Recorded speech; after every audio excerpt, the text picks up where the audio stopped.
Ladies and gentlemen, welcome to 3Y TV's broadcast of the Sim Marketing Solutions 2019 season finale here at Homestead-Miami Speedway. Hello everyone, I'm Peter Short, and joining me in the booth here tonight is the Twitter-verified AJ Digby. And Digby, my oh my, it's been a very long season for all these drivers, but here we come to a very interesting racetrack. I think you took these cars out there for a spin here just a little while ago. What are these drivers expecting to see tonight?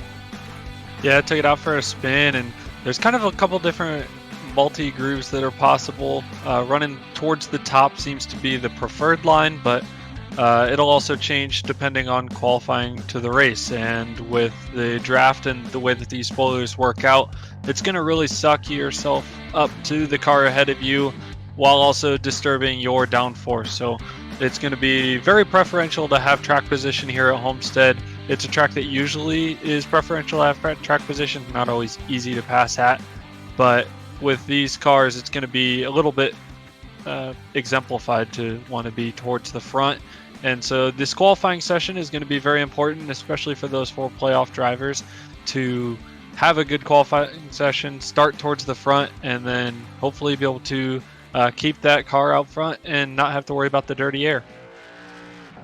Yeah, absolutely. I mean, of course, one of the big storylines this season in the Sim Marketing Solutions Cup Series was the move to the new package and what the drivers thought of it. And of course, kind of like what you said, AJ, the new Cup Series package has led to more drafting. There's more downforce on these cars. There's less overall horsepower, which usually brings the pack together. But definitely that added downforce makes it such that aero wash is more prevalent. And it's definitely been plaguing a lot of these drivers. But now, speaking of not plaguing some of the drivers, we have 4 drivers who have made it into the championship round. And those 4 drivers will be denoted on the left-hand side of your screen all night long with their name in blue. And you can see the 00 Jared Mogart. He is one of your championship 4. He is joined by Jared Haggerty, Mitch Brown, and Kelsey Rogers. There they are at the bottom of your screen. The 00, the 6, the 35, and the 51. So keep an eye out for those 4 drivers here tonight. One of those 4 drivers will come home tonight with the Sim Marketing Solutions Cup Series Championship here in this race. And my oh my, Homestead-Miami, one of the best racetracks to close out a season. I know, AJ, you and I, we've seen some 3 wide finishes for the championship on the last lap in some of the races we've broadcasted here on 3Y TV. What makes Homestead-Miami a unique racetrack and a good racetrack to finish a season at? I think what makes Miami so special is that because it's kind of that progressive banking type of track, and the way that the sun is, the 2 ends of the racetrack drive completely differently. 1 and 2 tends to have a lot more grip, tends to be more in the shade, and can be a little bit more flat out. And 3 and 4 just feels tight no matter what line you run in 3 and 4. So it adds to the drama by having 2 completely different ends of the racetrack. But it's also a track that, like I said, is hard to pass, but it's also inviting you to go side by side, and you're able to get side by side. It's hard to complete the pass, but you can get it done. So it leads to a lot of drama and a lot of action. And sometimes if you're stuck behind somebody else, as it was in this Impossible Series, you can end up with a 3-wide finish on 3-wide TV as well. So lots can happen here at Miami, as well as if there's a late race caution because of how hot it is, taking tires might be beneficial, and you might be able to make a lot of quick moves there late in the race if you were to take tires, or maybe staying out like that track position says. So just the way that Miami is, there's a lot of different possibilities strategy-wise and a lot of different possibilities line-wise and how the drivers want to run the track, and it leads to some great racing in the championship round here at Homestead-Miami and in other series. But definitely it's going to be interesting to see which of the 4 drivers will come home with a championship. And for all of you people watching at home, to win the championship tonight, one of these drivers just has to beat the other 3 drivers. So whichever driver out of the top 4 comes home the highest ranking once the checkered flag falls after 134 laps, they will be crowned the Sim Marketing Solutions Cup Series Championship. So champion. Hopefully that sets the storyline for you. Hopefully you can keep track of that as the race goes on. I'm sure it will be mentioning, in and out of the race. But yeah, definitely Homestead-Miami is a fantastic place for this to all go down. Currently at top of the board is currently one of your championship contenders. That is Mitch Brown in the number 51 machine. Right behind him, Brian Yazek, the 36 Ty Hester. Good qualifying run for him.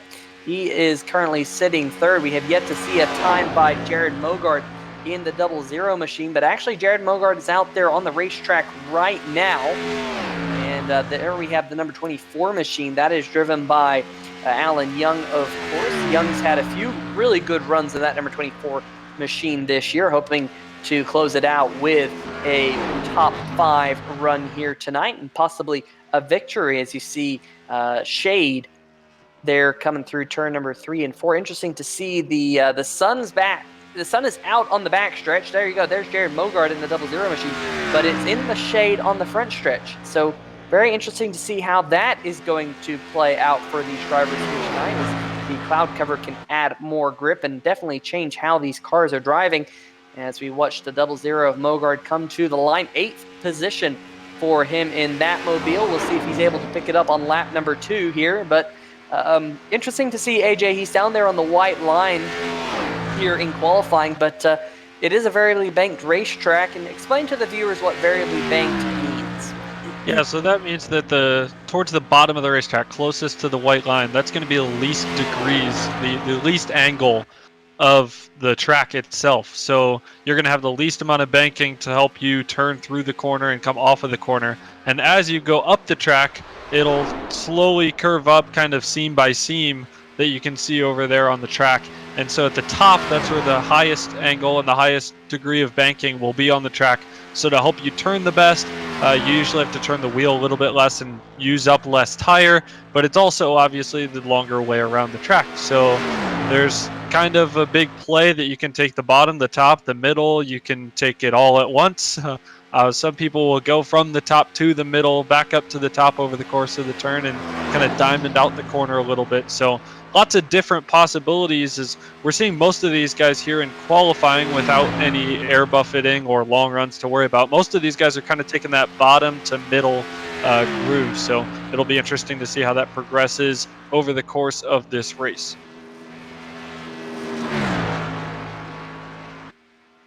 As we can see right here on our screen, that is, I believe that was Will Worsler, and now we just switched to the 35 car of Kelsey Rogers. He is one of your playoff drivers tonight, has yet to turn a lap yet.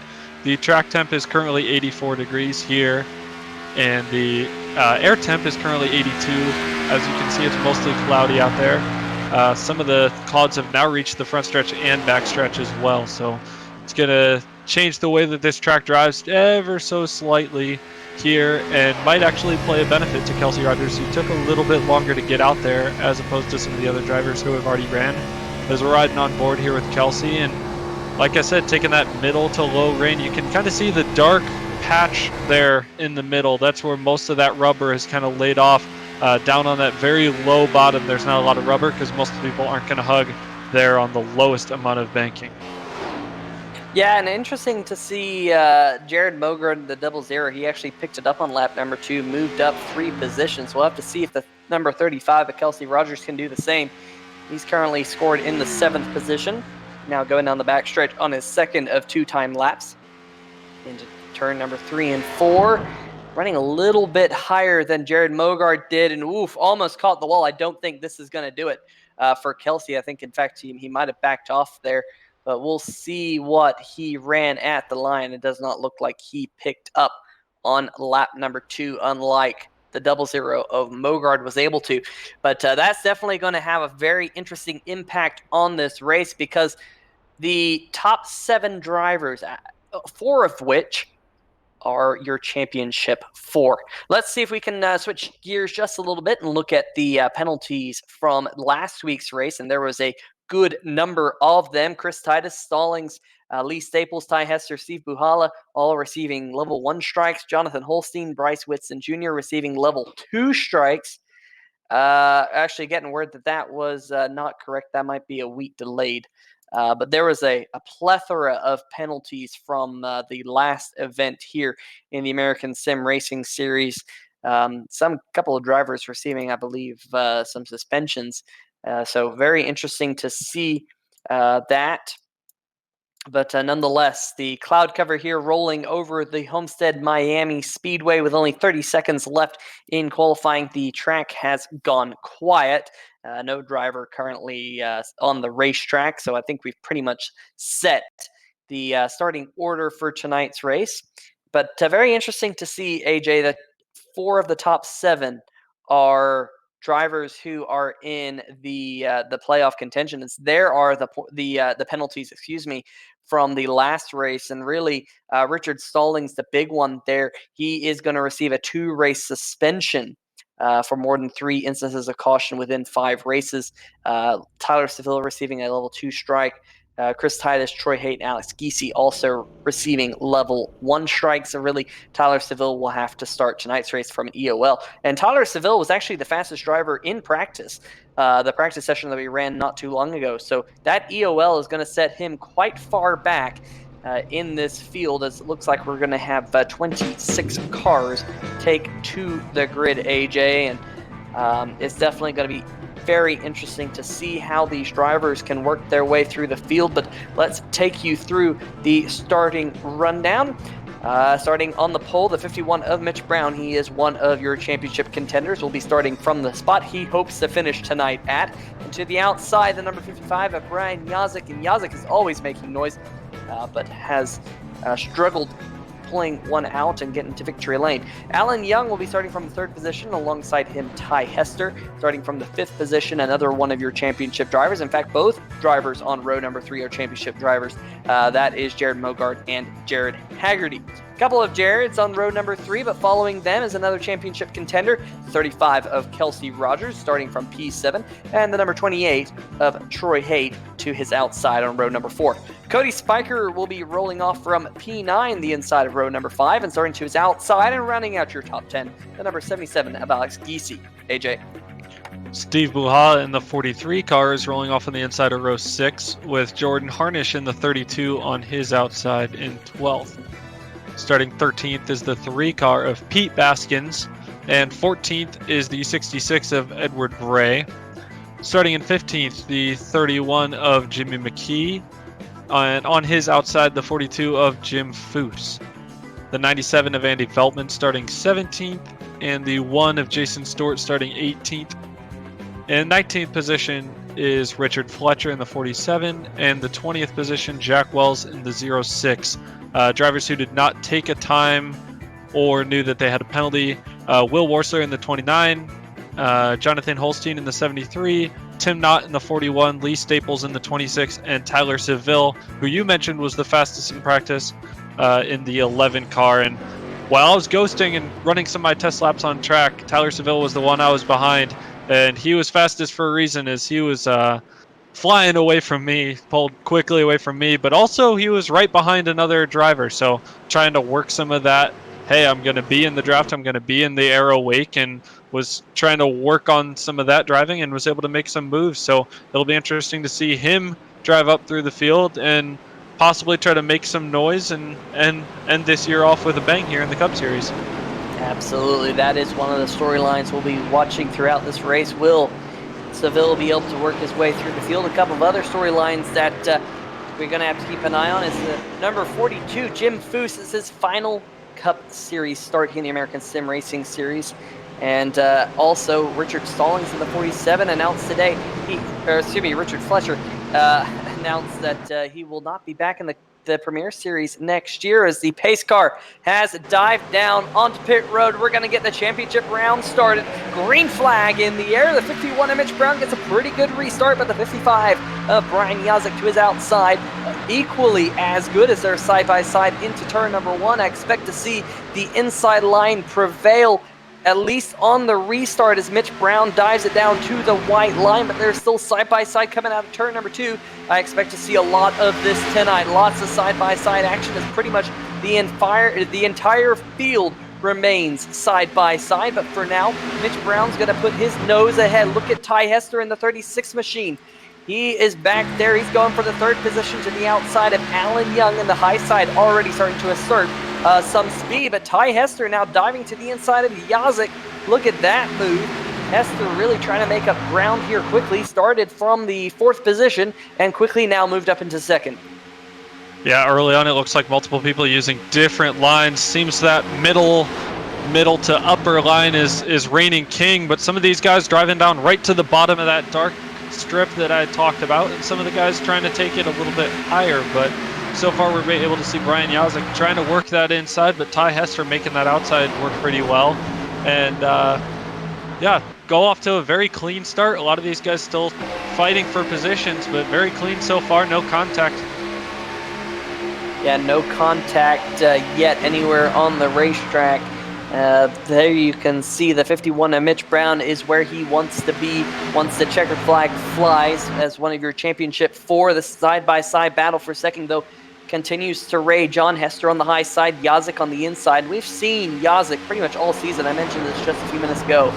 When Yazik is in the field, he's very, very fast, but has yet to get to victory lane. In fact, only 2 top 5s to his name so far in the Sim Marketing Solutions Cup Series here. And he's just hoping to get that number 55 to the checkered flag. He's kind of struggled with that this season, most of it not of his own doing. But that number 55 machine is very, very fast in the early going, and you can't miss that car. Bright green and blue HPP Simulations Ford. And to his outside, the 36th of Ty Hester. But now we go side-by-side, 2 championship drivers. Racing side-by-side coming out of turn number 2. That's Jared Haggerty in the 6 machine on the top side. And Mogard on the inside as they flip-flop right in front of them. Now you find the 55 on the high side, and I think Mogard here and Haggerty as well, trying to figure out which of these 2 cars in front of them will get that 2nd position. If they can go with them, they might be able to get 2 spots at the same time. I'm sure that'd be advantageous for them as we are now working lap number 6. Yeah, we're nearly 2 by 2 by 2 here from 2nd to 7th position here, and that bright green car is exactly what Mitch Brown wants to see in his mirror way back there, going side by side with Hester. As Brown is able to take the spot for now, but this is great for Mitch Brown to be able to see that he's able to pull away to about a half a second lead currently so far. And if these guys can get straightened out like they seem to be right now, at least for Yazik and Hester, they might be able to start reeling in Mitch Brown. But currently this side-by-side action is exactly what the 51 wants to see. And as you mentioned, these 2 championship contenders are side-by-side, and currently neither is really giving an inch. Mogard able to hold strong on the bottom, but Haggerty not really anywhere to go with Hester right in front of him on that outside line as he looks to try to get an angle up to the outside but can't make it work, and instead he's going to push Hester and try to get clear of Mogard here, working lap 8 of 134. Absolutely. In fact, a little bit of a bump draft to the back end of that number 36 machine. I think really Haggerty's trying to see if he can push that number 36 to clear Mogard, but unable to do so. And look at the 35 of Kelsey Rogers here starting to play with these 2 in front of him as we're still in the early going. Plenty of drivers leaving each other room out there on the racetrack as of now, but as these laps continue to wind down, I'm sure the action will continue to ramp up. Do want to make note that we have had the first retirement here today as Haggerty does the over-under here on Mogard. Mogard was able to clear the number 6 machine, but Haggerty says not so fast, and he's going to try the low line here, but unable to make it work just yet. He's going to have to slide back up in front of Kelsey Rogers. You do see on the left-hand side of your screen the 55 slowly creeping in on the 51 as Yazik closing in. But look at this scrum a little bit further back. There's the Holco Enercon machine of Steve Buhala and the number 42 machine of Jim Foose. Those are Jim Foose Motorsports drivers. And we also see the number 29 machine of Will Worsler. And Will had such a fantastic season going, but unfortunately wasn't able to make the last race at Phoenix, and he missed out on the championship finale. So that was an inopportune time to miss a race. Here we have the battle for the race lead between Brian Yazik and Mitch Brown. Like I said, that number 55 was closing in on Mitch. We'll have to see what Yazik can do.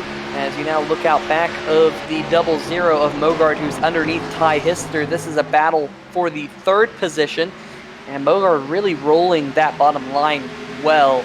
I don't see any other race car out there on the racetrack, AJ, who's rolling the bottom as well as Mogard is right now, and in fact move Mogard up to the 3rd position. Yeah, it's kind of what you could call the classic Kevin Harvick line of just trying to roll the bottom and not overuse the tires, even though you are on the bottom. If you let off enough, you can really roll it well and not have to overuse them. But currently you can see on board Brian Yazik of the 55 is looking to the inside of the 51 of Mitch Brown. So Yazik, like you said, showing some speed here early as these two have pulled over a second away from Jared Mogard and the rest of the pack, and have so far asserted themselves to be towards the front. But with Mogard just clearing that pack, he might also be able to slowly creep forward like Yazik did over the last 10 laps or so. Yeah, Yazik definitely has had some really good pace over this run, but Mogard has got clear of Ty Hester, and in fact is running about 0.3 of a second faster than Ty Hester in that 36 machine. So Haggerty, in fact, Haggerty now making a move on Ty Hester as I say that. Down the front stretch is the 55 of Yazik going to go to the inside of Mitch Brown once more, but has to back out of it. There's that side-by-side battle. This is for the 4th position. Haggerty really hoping he can get this thing done. I mean, Haggerty hasn't had the greatest of seasons, but honestly, a lot of it's been bad luck in that number 6 Toyota. And he's hoping to round this thing out with a championship here tonight in that number 6 Splash and Go graphics machine. Fantastic way to get into the season finale, just being consistent in the playoffs in that number 6. And that's definitely gonna get you into the final round. Yeah, I know all too well myself about bad luck, and there's not a lot you can do. It's just sometimes your own not doing. But like you said, being consistent, the 6 car has been consistent so far. Get yourself to the championship finale and hope for mistakes. As speaking of which, we see a mistake right there. Ty Hester missed corner entry, it looked like. Caution is out further back in the pack, coming off of 4. A couple cars up in the wall. Tim Knott is up in the wall, and we have... Yeah, Edward Bray in the 66 machine. Those 2 cars both receiving the brunt of the damage here. Let's see what happened here on the 3Y TV replay. Ooh, a little bit of contact there. And the 66 machine went around off the nose of, I couldn't quite see who that was. Looks like Pete Baskins in the number 3, perhaps. And that was what triggered that. There's the number 3. Yeah, that's Pete Baskins there in the white machine. And just washed up the racetrack a little bit, caught the left rear of that 66 machine, and unfortunately for the 41 of Tim Knott, there was nowhere to go. And Tim ended up in the inside wall. Lots of damage to both the 66 and the 41 machines. I'm sure we'll see them on pit road, but that will be, I'm sure, called on the number 3 of Pete Baskins riding aboard with Tim Knott here. Yeah, nowhere to go.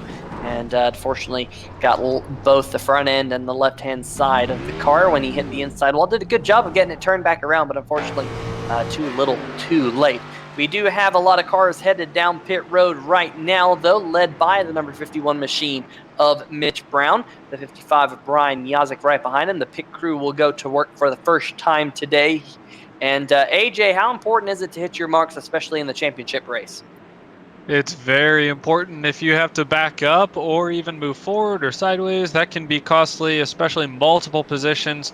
And we're able to see at a track like this, that track position is important. Not a lot of movement between the front few. And we even saw Ty Hester able to hold that top line and hold some of those faster guys off for a while. So track position, all vitally important. And it looks like your leader, Mitch Brown, got in really well. And looks like the whole field, I haven't seen anybody have to back up yet so far. So good hitting your box, but it's only one of X, however many pit stops they're going to have to make today, and they're going to have to be perfect on all of them if they want to be able to hold their spots. As we almost saw Mogard yip the 55 of Yazik, so even if you hit your marks as well, that might not be enough to hold your spot, and you really got to be able to dive in there hard and try to get as many spots and time as you can on pit road here today. It does look like Yazik will hold on to that second position. Jared Mogard, 3rd car off pit lane. Kelsey Rogers right behind him. Jared Haggerty is going to lose one position to Kelsey Rogers on pit road. So move Kelsey up to 4th and Jared Haggerty back to 5th. So that is really all of your playoff drivers now inside the top 5. The only lone driver in the top 5, not one of your championship contenders, is Brian Yazik. Let's see if we can dial up one of your championship contenders. Let's see if we can dial up Jared Haggerty in the number 6 machine. See if we can get a few words with him here in the 3-Wide TV broadcast booth. Just gonna have to wait and see when he's able to get up in here.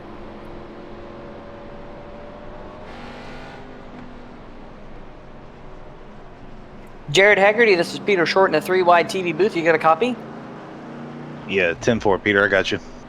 All right, man. Looks like you unfortunately lost one position on pit road, but nonetheless, you are solidly now inside the top 5 in the 5th position. Seems like all of the championship contenders know that the best place to be is up at the front, but how are you specifically going to end up with the championship trophy after tonight? Well, I don't know if I'm going to end up with it, but I'm going to try my darndest. Just going to try to keep her clean and race these guys, hopefully as clean as they'll race me, but when it gets down to a championship, we'll see. Me and Mitch we're teammates, and we've already said if it comes down to the last lap, we're not going to be friends. Yeah, definitely. I know we've seen some 3-wide action for the championship on the last lap and some of the other leagues that we have broadcasted here on 3-Wide TV. Hopefully it doesn't come to blows, though, but best of luck. We are getting the 1-2 go signal, so we'll let you get back to it. But, yeah, definitely best of luck here tonight. More luck than you've had in many races this season, because that number 6 has definitely been akin to bad luck. Yep, 10-4. Well, hopefully we can get some good luck. Hopefully that's not the commentator's curse right there. Hopefully it is not the commentator's curse, but ladies and gentlemen, that was driver of the number 6 machine, Jared Haggerty, one of your championship contenders here in the American Sim Racing Series in tonight's Sam Maxwell Customs Championship 200 for the Sim Marketing Solutions Championship finale. Well, AJ, interesting to hear him say that they might not be friends on the last lap, and rightfully so when there's a lot on the line. But I know you've been in championship races yourself. How do you approach them? Very rightfully so, but especially in a race like this with under 34 laps, you really just kind of have to take it slow at the beginning. Make sure that you're obviously trying to pick up spots, but keeping your car as clean as possible, not getting into any big fights or arguments, and not trying to upset anybody, especially some of these non-playoff drivers. You do want them out of your way, but they're also racing for the win as well, so you have to let them go. And we see Mitch Brown here get a really good start. And I wanted to note that our 4 playoff drivers started all in the top 7, and they are currently all in the top 5. So a good first stint for those 4, and good first pit stops for those 4. And Brian Yazik in the bright green car is going to try to play spoiler with the big spoilers here at Homestead-Miami today. Yeah, spoiler with the big spoilers. I'm not going to quote Dale Jr. a couple weeks ago, but I'll tell you what, it was a pretty darn good quote out of him with just how big these spoilers are. But we do have a side-by-side battle now for the race lead. I was going to talk about the side-by-side battle for 3rd, but let's talk about the side-by-side battle for the race lead right now, as Yazik has gotten underneath the 51 of Mitch Brown, trying to get some clean air on the front end of that HPP Simulations machine, as they're side-by-side now going off into turn number 3 and 4. And AJ, I kind of expected the low line to be a little bit faster, maybe on the short run, but for now, Mitch Brown is able to hold on to that race lead. So very interesting to see that 51 once again staying out front. And now we have a side-by-side battle between the 55 of Yazik and Jared Mogard. So Mogard trying to make some noise, as he often does. And now look at the 6. I think we're going to be talking about this battle for the championship amongst these drivers, these championship drivers, all night long, because they are all around one another out there on the racetrack, and there's side-by-side action now between the 6 of Haggerty and the 35 of Kelsey Rogers. Yeah, these front 4 drivers are putting on a good show here early on, and still trying to test the waters, maybe trying to throw it down into the bottom lane, see how it sticks, maybe trying to run the top and see how it works in traffic as well. And like you said, that bottom lane seems to be working early in the run. We can see the leaders when they're single file or dive into the bottom, but in a side-by-side battle, that upper line seems to be working out pretty well. You're able to kind of not necessarily pinch the bottom driver, but they can't drive up off the corner as well. And it kind of gives that upper, higher banking side of the track a little bit of an advantage. We're able to see most of these leaders now taken down to that bottom, right onto that darker groove there on the track of asphalt. And we've also been seeing, we talked about it, the 11 of Tyler Seville was fastest in practice, is currently plus 12 on the racetrack, and Will Worsler also did not qualify, started 21st and currently in 9th. So those two guys can also try to slowly move up the field and be like Yazik and play spoiler. But the one thing you are seeing from Yazik and Hester and some of these guys trying to battle up here for the lead is they are racing hard. They're not going to back down at all, but they are giving these guys room. They're not playing dirty. They're making sure that there's at least a foot of room, usually more in all these circumstances, and trying to leave these championship contenders to fight for the championship. They can still try to go for the race win here, but they're not going to ruin and spoil any of these drivers' day, which is very smart so far. But we're also only on lap 26, 27 of 134, and a lot can change over the next 100 laps, even for a car trying to play spoiler. Speaking of one driver trying to play spoiler, it'd be Will Worsler in the number 29 machine. He started this race from the 21st position. He's already up into 8th. He's up 13 positions, which is currently the largest mover of the race. Meanwhile, the second largest mover, you were just mentioning him, AJ, plus 12. That would be Tyler Seville. As the front few drivers have now all gone single file out there on the racetrack. First side-by-side action is kind of between Troy Haight and Jimmy McKee, although they settle things out in turn number 1 and 2, as Will Worsler now just going to blow on by the number 28 of Troy Haight. So move Worsler up yet another position. That is going to move Will up into 7th out there on the racetrack. So very impressive run for that number 29 machine. This is back a little bit behind him. We got Ty Hester. Remember, Ty Hester at the start of this race was inside the, I believe, is on the front row or up near the front row.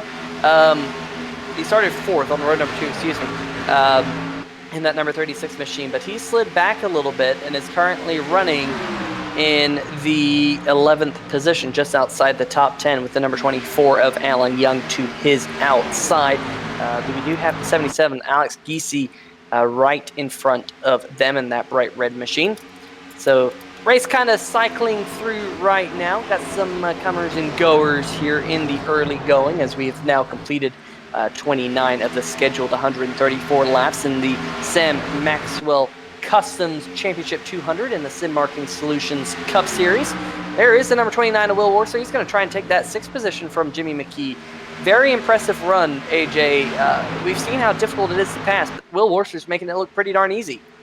Yeah, Will Worsler, we kept mentioning that the 11 of Tyler Seville was the fastest in practice. Will Worsler did not take practice times either, so we really didn't know what kind of car he would have tonight, but he showed up with a lot of speed, and this track might actually play very well into his favor, as not only is he's able to make moves, but once he makes them, he's able to close in on the cars ahead of them very quickly.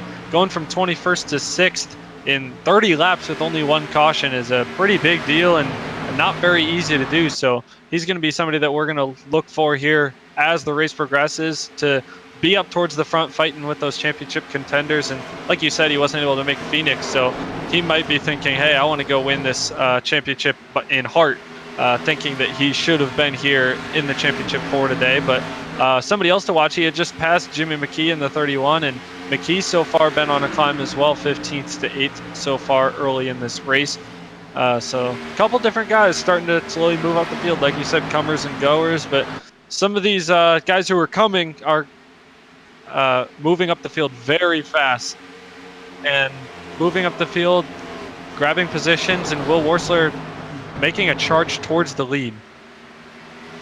Yeah, one driver who I've been impressed with here in the early going is Jim Foose. This is his final American Sim Racing Series Cup Series start in that number 42 machine, and he's actually racing with Tyler Seville in the number 11 machine. Seville currently sitting in the 13th position. 12th is Foose. and he's got the number 77 of Geesey and the 24 of Alan Young racing right in front of him. In fact, look at Seville trying to get that position now from Jim Foose as they're side-by-side going off into turn 1. But yeah, that number 42 machine definitely looking pretty darn stout out there. Of course, as I say that, he does get passed by the 11 machine. So keep an eye on Jim Foose here tonight. Currently, all these drivers in a single file line, kind of in different areas of the racetrack, running their own different separate lines, but not many side-by-side battles here, but we are able to see here one of them dives down to the inside. Sorry, I'm not on this battle. Further back in the back, this is Jim Foose and Jason Stewart. Stewart was looking to the inside, but a couple of these drivers side-by-side, but for the most part, especially up towards the front, as you can see sometimes when these guys coming out of turn 2, way down that whole backstretch, you can see them all single file, making their way around this racetrack, trying to log off some laps, especially these championship guys, just trying to stay clean, log as many laps as they can, and not damage the car, not jeopardize their chances for a late race victory. Yeah, absolutely. Just log some laps right now. There's still a long way to go as we are just now under the 100 laps to go distance. Of course, Homestead-Miami is a 1.5 mile track, so we've now got less than 150 miles to go. It's going to be interesting to see what happens when we get close to the end of this one, but just want to give you fans kind of an update on the drivers involved in the first caution here tonight. Tim Knott in the number 41 machine is currently not on the pace of the leaders. He's got quite a bit of damage on the front end of that 41 machine. He is currently about half a lap down, in fact, just over half a lap down, currently in the 23rd position. Edward Bray in the 66 machine. He's also got a good chunk of damage running in 24th, one lap down. He actually lost a lap fixing the damage. But back up at the front, Jared Mogard in the 00 machine is trying to work his way into the second position to get around Brian Yazik, unable to do so just yet. Yazik on the high side, Mogard on the inside. Remember, Mogard with that bright red spoiler back there, he is one of your championship contenders. He gets a little bit tight working through turn number 4, and he has to roll out of it. That's going to allow Yazik to scoot ahead once again, so Yazik will still hold on to that second position. And that kind of goes back to what you were talking about earlier, AJ, with the variable banking. It's just really difficult to make a move down there on the inside. You really have to get a good run and hope possibly the car above you slips up, because there's just not as much banking and therefore not as much grip right down there on that white line. Yeah, not as much grip, especially when you can't try to gas it and run it hard off the corner. We can see these guys, when they're running single file, they're all diving down to the bottom, but when they know somebody's about to try to pass them, they're going to move up towards the top and defend the top, because that seems to be the place to be when you're side by side. But Yazik seems to be testing out the very bottom, even going below the dark asphalt where that tire had laid down some rubber a little bit, and testing out that very bottom, maybe trying to see if it'll work when he wants to try to make a pass and make a move. But very interesting, using up all of the track, and I don't know if Mogard really knows where to go or what to do, but he definitely wants to get by so he can challenge the leader, Mitch Brown, and challenge his fellow competitor in the top 4, Mitch Brown, to try to take the lead and try to go win this thing. Yeah, it is interesting. Just got a question in the chat about who is running the fastest lap times. Well, over the last 5 laps, Jared Mogard has been the fastest car on the racetrack. Jared Haggerty, the second fastest. Brian Yazik is the third fastest car over the last 5 laps, Mitch Brown, and then Will Worsler. So, but here comes Mogard once again underneath the 55 machine. I think he might have him here because he's all the way up to the front left. Well, I say that. Yes, he does. He's going to pull up in front of him. I was just thinking that he might not get him, but here comes Yazik. Yazik coming back on the inside, running that higher groove through 1 and 2, gave Yazik all the momentum down the back stretch. We'll see if Yazik is able to pull up in front of Mogard here, but unable to do so. But Mogard now to the 55's outside, so looks like they're dancing up here at the front. AJ, that's what I like to call this. They're just kind of shuffling through positions right now.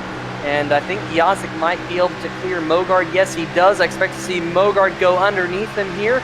And indeed, Mogard does. So they're just shuffling each other up at the front, which can definitely affect your tire wear. Definitely can lead to some adverse tire wear, which luckily for the 51 machine, he doesn't have to deal with because he isn't side-by-side with the other drivers. He's not side-by-side, but this is twice now. Once the run starts to get a little bit longer, once we hit about 20 laps into the run, Mitch Brown seems to be slightly slower, and some of these other guys seem to be able to make moves. We saw Yazik and Mogard close in the first stint, and here they are now trying to make moves. They were kind of just riding single file, and nobody really had any runs, and then all of a sudden these guys are trying to dive in, take the bottom, or try to move up to the top. And so I think Mitch Brown might have a little bit of a better shorter run car and is starting to lose it a little bit here on the long run, as even Jared Haggerty in the 6 is, I know that there's a little bit side by side up here, but he's slowly reeling his way in to try to join this party up at the front with 2 of his fellow championship competitors. Keeping an eye on, I'm going to keep an eye on the average top 5, or the average last 5, I should say. The average last 5 laps, I can't spit it out here tonight, because it is interesting to see that Tyler Seville and Jared Haggerty are very, very quick. They're a good chunk of time back off the top, but Seville is now your biggest mover of the race. He's plus 17 from the start. We mentioned earlier he was fastest in practice, and right now running the fastest lap times here at Homestead-Miami by about a tenth of a second. So that's interesting to see. He is currently 4.4 seconds off the race lead, so it would have to stay green for quite some time for him to catch this group. But if that continues to accelerate, i.e. if the leaders continue to fall off and Seville continues to get faster, that number 11 machine might be closing in on the top 8 as he rounds out your top 9. As right now, 3-wide battle here. Lee Staples in the middle of this one. Ty Hester up at the top. Andy Veltman down there on the inside. Interesting to see that 36 machine all the way up there near the wall. There's been some interesting discussion in the chat that I've been reading about the top groove here at Homestead-Miami and how this new package has affected it. Well, Ty Hester definitely trying that high groove to see if he can get around some of the cars in front of it, but unable to do so just yet. But up at the front, Jared Mogard applying the pressure on the, on the back of the 51 machine. Yeah, we have lots of challenges here going on. Mogard starting to pull back up to Mitch Brown for the lead. Yazik had fallen up a little bit for a couple laps, but these three constantly in a line trying to go at it. We can see further back here in the pack, Tyler Seville able to make the move. Seville still running fast laps, moving his way up. You said 4.4 earlier, still at 4.4, so he's currently running the leader speed. So as this race wears on, if he can get his way up to the front, maybe through caution, maybe through pit strategy, he has the speeds to definitely contend with these guys at the front, making his way up through from the back of the pack. Yeah, absolutely. And, well, you know, sometimes you get a little bit choked up commentating, and that's exactly what happened there. Sometimes you swallow a little bit too much air, but whatever. Up at the front, speaking of air, still clean air on the nose of that number 51 machine of Mitch Brown. And the 00 of Jared Mogard right behind him. In fact, Mogard's lost a little bit of ground on that number 51 machine. So we'll have to see if that continues. Here's a battle a little bit further back behind them, though, as Will Warser has caught the number 35 of Kelsey Rogers. Rogers currently sitting in the 5th position. This would propel that number 29 machine into the top 5 if he's able to get around Kelsey Rogers. And I think Will Warser is probably thinking what could have been if he did not miss that race at ISM Raceway a few weeks ago in that Slice Perky Pints Toyota. Just trying to see if he can get around that number 35, but I think we're starting to see at this point in the run it's kind of difficult to make a pass. There we see the number 1 machine of Jason Stewart and the number 77 of Alex Easy right behind him. And Lee Staples right behind the 77 machine. As, Mogard. Mogard looked like he was diving it off into turn number 1. We didn't have the camera on him, but I saw it out of the corner of my eye that 00 machine was diving it into turn number 1, right behind the number 51 machine. He might have actually had to check up. He dove it into turn number 1 so far, and that's what kind of caused him to get up out of the groove a little bit, and it's actually brought Brian Yazik back into the fray here, as there's still a good chunk of change between Yazik and the number 6 machine of Haggerty in the live timing and scoring. In fact, 1.4 seconds to be exact, as now all of a sudden Will Worcester is under fire from Troy Haight. Remember, Worcester was trying to get around the 35 of Kelsey Rogers there, but he's now fallen back to where Troy Haight is, and Haight having a really good run here tonight in the 7th position. It's really been an up-down season for this number 28 machine, and I'm sure he wants to finish tonight on a good note.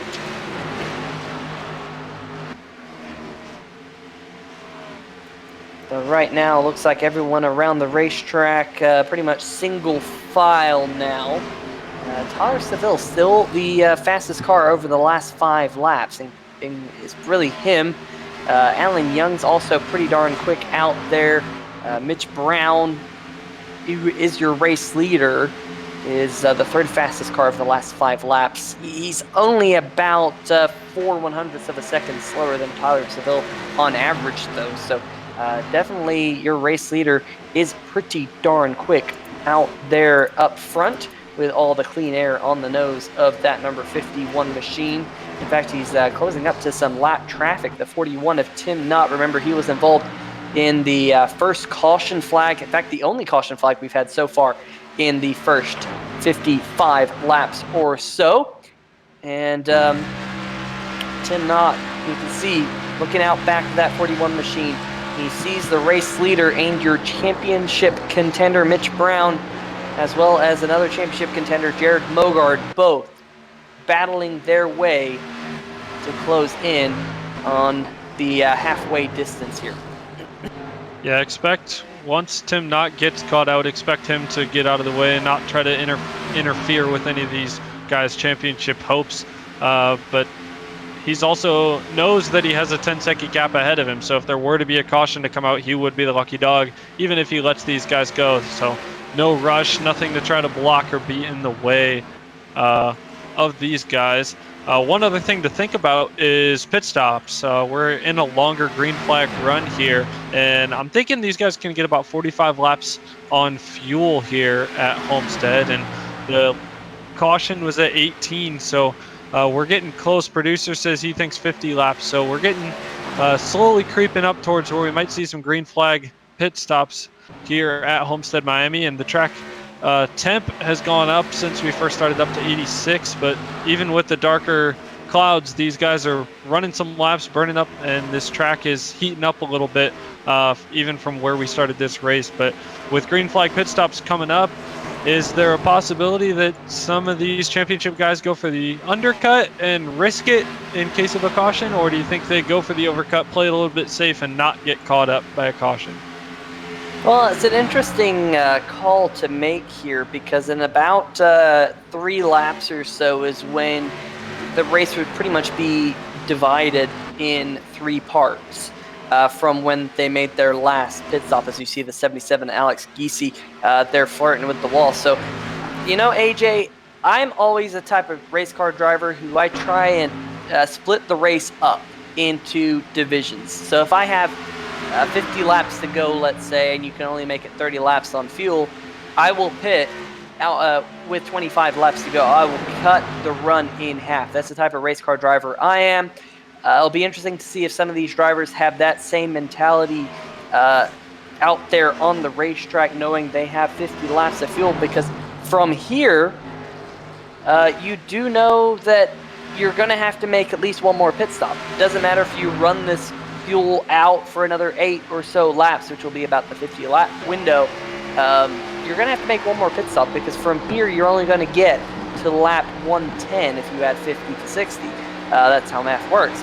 But nonetheless, you're right on board with Kelsey Rogers in the number 35 machine, one of your championship contenders. He's looking back at the number 29 of Will Worsler. In fact, Will Worsler going underneath that race car right now. Will Worsler in that Porcupine Slice Toyota for Will Worsler Racing. We've highlighted the fact that he has worked his way up through the field quite significantly. As Ty Hester in the number 36 machine, he'll be the first car to blink and head down pit road. We've seen that number 36 machine slide back ever since the drop of the green flag. Started in the 4th position, now running Will back in the pack, but on pit road to see if he can get 4 fresh tires and see if he can use that to his advantage. Keeping an eye on lap times. Lap times have dropped off quite significantly, AJ. The fastest lap in this race is actually a 30.9 second lap, pretty much a 30.9 second flat. We're almost 2 seconds slower than that right now. So tires are going to be a pretty big thing. I am interested to see if, like you said, some of these leaders are going to do the undercut. Yeah, especially if you know that you have to pit again. Doing the undercut, if you mathematically think, okay, it's going to stay green, the undercut makes the most sense to try to do and pit earlier, knowing that the lap times are the most different right now, especially while you're still track's hotter because it was still daytime. It's going to cool off and you're going to get less tire wear later on. So you would think if you're going to undercut, now would be the time. And then run out the next 2 stints, or next stint as you will there. So we might be able to see Ty Hester make this work, but one of the other problems with trying to do the undercut is, as I had mentioned earlier, in case a caution were to come out and you're one of these championship competitors and you pit and a caution comes out, you get stuck a lap down, possibly 2 laps down, depending on how your pit stop goes. So there's a little bit of gamesmanship there. We are seeing Yazik here on pit road. He's going to be one of the guys on pit road, and we are seeing most of the time these non-championship drivers are the ones that are taking the earlier pit stop, chancing it a little bit more, trying to get on the fresher tires, and this is going to allow some of these championship drivers to have to make a decision. You don't want to get caught out on a caution, but we also saw last year in the Xfinity Series race on NASCAR that I can't remember which driver it was, but stayed out too long and ended up getting caught as Kelsey Rogers is on pit road, the first of our championship drivers to make the pit road entrance. Yeah, and right behind him, the 31 of Jimmy McKee. You do notice all these drivers using the access road to get to pit lane. You have to use the access road in turn number 3 and stay down there all the way until you get to those yellow cones. It definitely makes for a very tricky entrance onto pit road, more so than most NASCAR tracks. As there you see the 35, Kelsey Rogers, hitting his pit box. Tyler Seville on pit road, as is Will Worsler in the 29 machine. You see Will Worsler trying to hustle that number 29 machine. Ooh, boy, gets really slideways getting to that yellow cone. You see probably just hitting those rear brakes just a little bit too much. Ooh, Jonathan Holstein as well. So it'll be interesting to see if any of your leaders on pit road this time. No, they stay out here in the 51 and the 00. Very interesting to note this, AJ. Troy Haight on pit road. Jared Haggerty, one of your championship contenders as well, coming down in the number 6 machine, as is Lee Staples in the 26. So it'll be interesting to see how this all plays out, AJ, because like I said, fresh tires are about 2 seconds faster than these old tires. So you would expect to see these two drivers out there on the racetrack right now. Oh, as I say that, the 51 of Mitch Brown's decided to come down pit road. He's trying to use that access road as much as possible, and it's difficult down there, AJ. It's you're flat tracking it down there, and I think that 51 did a fantastic job, but it'll be interesting to see how this all plays out with the people pitting earlier than he did. Yeah, it's flat track down there, but you're also trying to hustle to gain as much time as possible because there's a lot of time to be had both on in laps and out laps, especially at a track here. We see Mogard now ducking into pit road as well, so all 4 of these championship drivers are now going to be on pit road, and we also saw some of those guys get loose entering actual pit road spot, and that's partly because when you practice pit road entry, you have much fresher tires than you do right now at 50 lap old tires. So these guys having to woe it down as much as possible and got a little bit loose. But currently, Alan Young is your leader. I believe he stayed out and currently is not pitted yet. So he is your leader. And you have to wonder if some of these guys who are staying out maybe are trying an extra fuel save to make it only on one stop. I don't think it would work, but more improbable things have occurred, especially with Alexander Rossi making it possible in the Indy 500. Yeah, they are currently 53 laps into the run for Alan Young in the 24 machine. So we still have 64 laps to go. So he would definitely have to run about another 7 or so laps in order to make this strategy work. But Alan Young looks like he's signaling he's coming to pit road this time in the number 21 machine. So that should give the race lead to the number 1 machine of Jason Stewart. Interesting to note what's happened out there on the racetrack. Well, all 4 of your championship contenders are together currently on the racetrack, currently led by Kelsey Rogers. Remember, Kelsey actually pitted 3 laps before Mitch Brown, and Mitch Brown's actually going to go to the inside here in the 51 machine. And I think he's going to take that position from Kelsey, although Kelsey says, hey, not so fast. I'm going to use that high line to my advantage.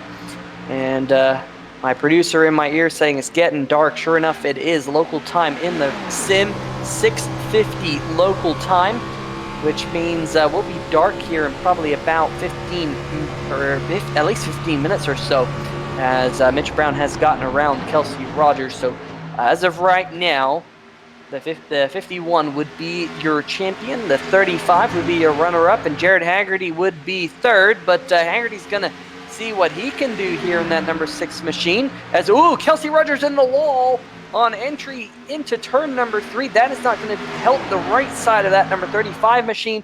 I can see it is a little bit crinkled as it flashes by the start-finish line here. You can see just you see that damage right there on the right side, AJ. You can see that flat is kind of pushed in a little bit. That will not help the number 35 machine. No, that will not at all. And that outside wall, especially once it starts to get into 3, it pops out just a little bit and it can bite you. It's bitten me before too as a driver here at Homestead. And when you're on board, especially if you're up closer behind somebody, you necessarily can't see that wall pop out, as we see here in the Series 6 of Jack Wells on pit road. So he's the last one to enter pit road, possibly trying to stretch it out, like I said. And we're seeing a replay here. Jack entering. He's all good. Didn't know if he had spun out on the access road or not, but he was able to make it to pit road, maybe trying for that one stop. And that puts Brian Yazek up to the lead. Remember, Brian Yazek was the first one to stop of that kind of lead group, and was able to get the fresher tires sooner and be able to move out and get a pretty big lead on the front. His tires are going to wear down a little bit faster and be at a different rate than some of these other guys, but his undercut seems to have worked very much in the short term, as he is there in the middle of 3 and 4, and second place Mitch Brown is just now entering 3, 7 seconds behind. So Brian Yazek able to make that undercut work, make up a lot of time under the lights here at Homestead-Miami. Yeah, and you have to remember that I said that the new tires were about 2 seconds faster than the old tires. Well, Yazek has that about 6.3 second lead as of right now, and he has 4 laps older tires than the 51 machine. So, ladies and gentlemen, we're going to go through the field here as we are on a long green flag run. Only 1 caution so far in this race. Your race leader is that man right there, Brian Yazek. As AJ had said, used the undercut to get himself into the race lead. And doing a good job in that bright green and blue HPP simulations. It's a pretty cool scheme on that 55 machine. I don't think we've seen that scheme all year long. Hopefully we get to see that next year in the American Sim Racing Series. And right behind him, currently 5.6 seconds back, but the fastest car on the racetrack is the number 51. The 3 machine there, Pete Baskins. He's a lap down. Looks like he caught the wall coming out of turn number 4. But for Mitch Brown, like I said, fastest car out on the racetrack. He is quickly closing in on Brian Yazek last time by about 3.5 tenths. of a second faster than the 55 machine. Right behind him is the number 6 of Jared Haggerty. Haggerty is running pretty similar lap times to the 51 of Mitch Brown. Remember, he actually pitted a lap sooner than Mitch did, and that allowed the number 6 machine to pole vault up into the second position of your championship contenders. See what that number 6 machine can do, as he now has to deal with the number 3 of Pete Baskins in front of him. Right behind him on the racetrack is the 00 of Jared Mogard, currently 1.5 seconds behind the 6 of Haggerty, but Mogard actually just got around Kelsey Rogers to move himself up into the 4th position, and is currently the 3rd out of the championship contenders. So pretty solid night from Jared Mogard. No damage on that 00, but that's what Jared Mogard does. He likes to keep those fenders clean and does a fantastic job of it, and he's usually there at the end of the race. Keep an eye on that 00. Rounding out your top 5 is the number 35 machine of Kelsey Rogers. He's currently 4th out of the 4 championship contenders. And that number 35 machine got a little bit of right side damage recently when he hit the turn 3 safer barrier right about a little bit further back on the racetrack as he flashed on by where he made that contact. But I can't help but think that that right side damage is affecting that number 35 machine at least a little bit. Definitely an awkward place to hit it. And I believe, AJ, you've got 6 through 10? Yeah, Jimmy McKee is currently in 6th, started 15th, so he's on a very positive climb with another driver who's climbed through the field with him, Will Worsler, all over his back in 7th place. Both of these guys kind of have moved through the field together, we highlighted earlier on, and these guys currently making the moves. Will Worsler able to get by on the inside for now, so Will Worsler moving up into 6th position, slowly chasing the leaders, and these will be 2 guys that a caution might put them back in it. Tyler Seville is currently 8th. We had mentioned he was the fastest in practice, also started at the back. So these 3 guys all moving together. Seville was one of the fastest cars on the longer run, so he might have a little bit of a better longer run car, but he may have also just saved his tires early on, and currently is running 8th position with a good run going so far. Ty Hester is in 9th position. He started 4th. We were able to see him battle up on the top side early on in the race before he hit the wall and dropped back a little bit, and he's been hanging here inside the top 10 so far the rest of the race. He's currently 12 seconds behind your leader, Brian Yazik, and in 10th place is the 28 of Troy Haight. He is 14 seconds behind the leader, started 8th, so he's been hanging around this 10th spot all day, but having a very solid race, very clean car there with his green and black Thrustmaster car. Currently rounding out the top 10 there, and back up towards the front, we're able to see here Mitch Brown, Jared Haggerty, and Jared Mogard. The 2 Jareds are all together with Kelsey Rogers behind them. These championship 4 are currently running 2nd through 5th, and at this point you got to wonder if these guys are hoping for it to stay green or if they want another caution to tighten up the field, as they've kind of been able to assert themselves into their own little group to battle for the championship. Sorry to cut you off, AJ, but Jared Haggerty in the number 6 machine, one of your championship contenders, just made some significant contact with the outside retaining wall in turn number 4. Let's see what happened here on the 3-wide TV replay. Looks like he just got up a little bit too high, and you can see those sparks fly. Was able to do a good job of keeping that number 6 machine going straight, but that is a significant amount of right side damage to that number 6 machine, and he has now lost the position to the 00 of Jared Mogard. Definitely championship implications on that number 6 machine. Hopefully he can overcome that, but that is quite a chunk of damage on that right side now. Yeah, now both him and the 35 of Kelsey Rogers have some right front damage. Kelsey's kind of fallen back from those front 3 with probably his damage and a little bit of older tires, being the first one to pit. But you have to wonder if that damage is going to hurt Haggerty's chances, and hopefully he will not fall back as Kelsey did over the course of this stint. Haggerty's hoping to be able to stay up towards the front, and Mitch Brown and Jared Mogard, the 2 that stayed out the longest, have now made themselves up into the 2nd and 3rd position. And we're watching here the 26 car, Lee Staples, driving through the field. A couple different battles here going on further back in the pack. The front group is all single file, but we have a couple different battles closing in, and we're able to see right now Will Worsler just got by Kelsey Rogers, so that damage and old tires are probably playing a factor in sending him backwards, but these three of Worsler, McKee, and Seville just keep chugging forward. Yeah, it's I'm looking at the top 10 and when they all pitted. Ty Hester in the number 36 machine actually already has 27 laps on his tires. He was the first car on pit road. He currently has slid back one position since we did the through the field. As I say that, looks like he's now been able to hold or gain back a spot as he battles with whoa! Wow, as I say that, Ty Hester smacks the wall coming out of turn number 4. Seems like I need to keep my eyes on the racetrack, but yeah, definitely he has slid back into the 10th position. Troy Haight moving up around him. Here you go. This is what happened on the 3-wide TV replay. Very similar to Jared Haggerty. Just gets up out of the groove, smacks that wall, gets a little bit sideways, but is able to keep it going straight. So definitely that outside wall in turn number 4 playing havoc here on the field. Here's the 73 of Jonathan Holstein on pit road. Not quite sure if this is a scheduled pit stop or not, AJ, but we are within the pit window now. He will be able to make it from here on fuel, and I do not believe that is a scheduled pit stop because he is sitting on pit road in that number 73 machine and not mobile right now in that spotted Calbrands.com number 73 machine. So definitely tough break for him. But let's keep an eye on this battle for the race lead because Mitch Brown is slowly closing in on Brian Yazik.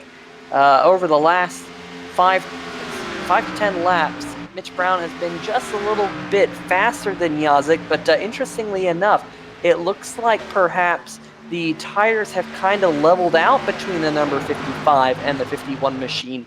So Yazik up there right now with a 2.8 second lead. And looking pretty good here. He'll probably run, I don't know, probably another 15 laps or so, would you say, AJ? And then you'll come down and make his final pit stop, assuming we all stay clean and green. Yeah, I would assume that it'll be in about 10-15 laps, especially for some of these championship guys who are trying to, like I said, not deal with the caution. But you also have to wonder with how close they actually will get with only about 10 laps. If any of these guys might try for 2 tires, might try for a splash and go, or who will just take the 4 tires. With being a full long run, I would assume that everybody's going to take 4 tires, especially if there were to be a caution right away. You don't want to be forced to come in having old tires, but you never know. With championship implications on the line, there's a lot of different strategies that could be played and some madness that will ensue. In fact, like you said, these two, Brian Yazik and Mitch Brown, have kind of evened out at about this just over 2.5 second to 3 second gap. Tires probably evening out a little bit, but also maybe just Mitch ran a little bit too hard early. We saw him make up a lot of ground in the very beginning of the stint, but also we talked about Mitch Brown didn't seem to have the best long run car as opposed to some of these other guys, and they're starting to get into that long run frame of mind currently. And we can see right behind the 55 of Yazik is the 06 of Jack Wells. He was the last car to pit under that previous caution. He pit on lap 74. That caution was at about 18-19. So Jack Wells maybe just kind of sitting in the draft trying to save fuel and might try to play spoiler with no more stops remaining in this thing. It would be a very long way to go, but he has the freshest tires of the field, but hasn't really done much with it. So I wonder if he's just trying to save fuel and make the final 60 laps work to the end.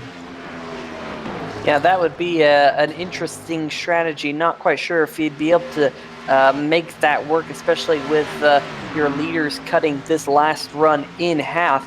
I do want to make note. Oh, the 6 of Haggerty's on pit road with 39 laps to go. So the first driver has decided to make their move, and I think this perhaps might be due to the damage on that number 6 machine. He might have to be, he might be calling an audible, so to speak, here by pitting so early. He got that right side damage when he smacked the wall coming out of turn number 4. He's in his pit box. I'm sure we'll see the right side go up as that crew goes to work. So Haggerty is the first to blink here, and he will be good to the end here in the Sam Maxwell Customs Championship 200 here in the Sim Marketing Solutions Cup Series season finale. There is the 24 of Alan Young and the 36 of Ty Hester. Ty Hester still in the 10th position, which is where we left him last, but he has caught the number 24 of Alan Young. And Alan Young's tires are about 4 laps fresher than Ty Hester's. So definitely that number 36 able to save those tires a little bit better than he had, especially under the first green flag run. But do want to make note that the 00 machine of Jared Mogard is closing in, ladies and gentlemen, on the number 51 of Mitch Brown, as we do have another car on pit road. I do believe that is the 48 of Cody Spiker down there coming into his pit box. But this is the battle I was just alluding to, and this would be the battle for the Sim Marketing Solutions Cup Series Championship. Oh, Will Worcester sliding through the grass. He's going to woe it up, but I believe that will be a penalty for that number 29 machine. Nonetheless, it's not a rallycross circuit.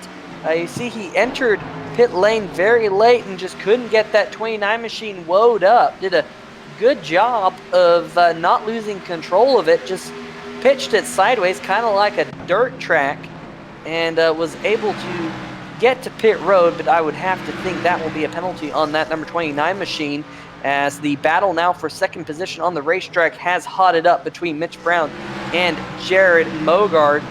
And yeah, that 29 machine stuck on pit road, so that is a black flag penalty of some period of time for the number 29 machine. Here comes the 28 machine, as we have one of your championship contenders on pit road. It is the 00. Jared Mogard is coming down right now, does a good job of entering into the access road nice and neatly, and he's going to hit the commitment line right there, right at the speed limit of 50 miles per hour. Jared Mogard here looking to win the Sim Marketing Solutions Cup Series. He's had an absolute fantastic year, both here in the SMS Cup Series and the Sam Maxwell Customs Truck Series. Tyler Seville in the 11 also on pit road as we speak. Mogard hit his pit box absolutely perfectly. There's Brian Yazik. What will Yazik do here? And 51, Mitch Brown on pit road. He's reacting to the 00 of Mogard. Now this will come down to who had the better pit road access time. Unfortunately, JRT, the timing software that I use, doesn't do a fantastic job of doing that sort of thing. But here comes Brian Yazik, your race leader on pit road. So we'll have to see once this all cycles out of who will be your race leader, who will be second, which one of your championship contenders comes out first or what not. But at least for now, the 51 of Mitch Brown still in his pit box. Mogard is right now at the start-finish line. I think this is going to be in the favor of Jared Mogard. Indeed, it will be. Mogard just absolutely kills it. And Mogard will be well ahead of the 51 of Mitch Brown. Mitch Brown just now working his way back out onto the racetrack. So Jared Mogard is, as of right now, he is behind Haggerty on the racetrack. Kelsey Rogers coming to pit lane right now. The last of your championship 4. And, ooh, man, he's pushing it. But he's going to get it woed up in time to stay inside the lines. So all of a sudden, ooh, he got Kelsey really Rogers. loose. Yep. Sorry, I was watching Kelsey Rogers there just like you were, and he got loose entering pit road. He was able to save it, and hopefully was not speeding there, but could have been a costly penalty trying to get as many tenths of a second as you can trying to enter and exit pit road. But he's going to hit his box really well. Just hope that he doesn't have a speeding penalty there. But Jared Haggerty was able to make that undercut work and currently is in front of the other championship contenders of Jared Mogard and Mitch Brown. Like you said, Mogard was able to make that undercut work on Mitch Brown for the time being early on here with 31 to go. Of course, Jared Haggerty is currently being scored as the the first out of your championship 4, but he is on quite a few lap older tires than the cars around him. In fact, right now, Haggerty pitted 9 laps ago. Mogard has 5 lap fresher tires than him, and Mitch Brown 6 laps fresher tires as Haggerty and as Brian Yazik duke it out here, working their way through turns number 1 and 2, but Yazik's going to take that spot quite handedly. You can see right there on the right side of your screen the 00 machine of Jared Mogard, and it's a good ways back to the 51 of Mitch Brown. Currently, between the 00 and the 51, it's about 2 seconds. Yeah, and one quick thing I wanted to note, we're not going to have a spoiler play today as Jack Wells ended up hitting a couple laps ago, so he may have been trying to make it work, but realized he probably wasn't going to make it work and ended up hitting. But yeah, up here at the front, we have Haggerty holding the lead on Mogard, trying to maybe hope for a caution at this point to bring everybody back down pit road while he is up here in the lead. But Mogard is slowly catching him here, brought it down under a second. You can see there on your screen on the gap, going to run into a little bit of lap traffic there, but currently slowly catching in. Just got by Richard Fletcher there, the lap traffic, and is going to try to go after this thing and take the championship lead provisionally. Yeah, the interesting thing, though, is Mitch Brown is absolutely flying in the number 51 Patriot Toyota. There was probably about 2 seconds between, if not more, between Mogard and the 51 and Mitch Brown. And Mitch Brown is out. We have a caution. There's cars around on the front straight right in front of your championship contenders. Andy Veltman spinning around. Caution flag in the air here at Homestead-Miami, and this changes everything. Wow, let's see what happened here on the 3-wide TV replay. Oh, looks like the number 97 of Andy Veltman just got loose, spun up the racetrack. Man, Brian Yazik had to avoid the spinning number 97, but for Edward Bray in the 66 machine, just nowhere to go, but into the side of that spinning number 97. Really interesting to see this. I haven't seen this all night long. I haven't seen a loose race car at all, and unfortunately for Andy Veltman, he got the bad end of that stick, and he now has a smoking engine. And for Edward Bray, he's been involved in both of the caution flags here tonight. Go on board with Brian Yazik and take us through this one, AJ, because this isn't that easy to see as a race car driver. Yeah, this you could see down at the bottom, but as he was trying to save it there, I know it was very quickly, but if you could go back and see that as he was trying to save it, it's all fine. Producer tells me it's too late, but you can see there on your screen, and you can rewind into YouTube if you want, but the car was spinning ahead of him. He could see him trying to save it and overcorrected, and once you noticed that he overcorrected, that was the time when it was time to dive down left to the apron and dodge the wreck. But it also got compounded when the other car ran into him from the back. But we are having some interesting strategy calls here as the 6 and 51, Jared Haggerty and Mitch Brown, electing to stay out. Those were the two guys who pitted the latest on that last caution, and those guys electing to stay out so far and are going to assume first and second so far in this race. Yeah, very interesting call. In fact, let's see if we can dial up the 51 of Mitch Brown and see exactly what he's thinking.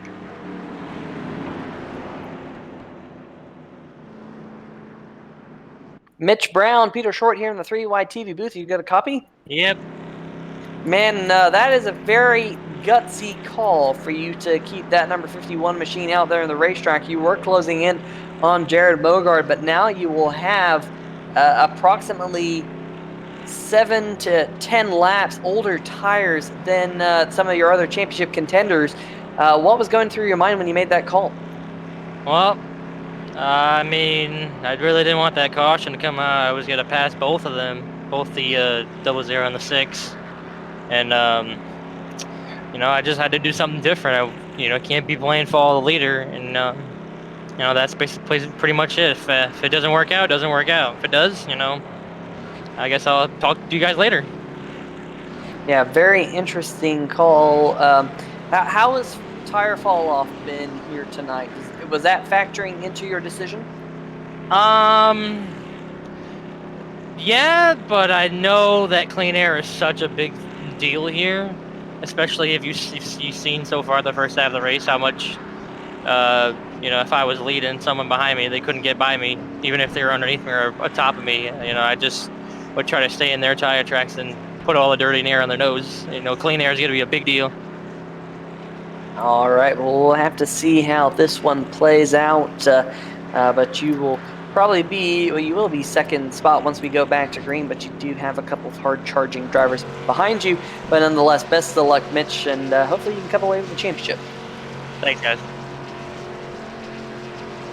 All right, well, that is driver of the number 51 machine of Mitch Brown, hoping to mix things up to get the championship win here tonight. Of course, the number 6 of Jared Haggerty, one of his Dirty Bird sim racing teammates. So the two Dirty Birds up at the front, and then we have to go back to the 5th position to find your next championship driver, who is Jared Mogard, and then all the way back to 9th to Kelsey Rogers, who currently sits 4th out of the 4 championship contenders. Well, AJ, we still have about 23 laps to go once we go back to green flag racing.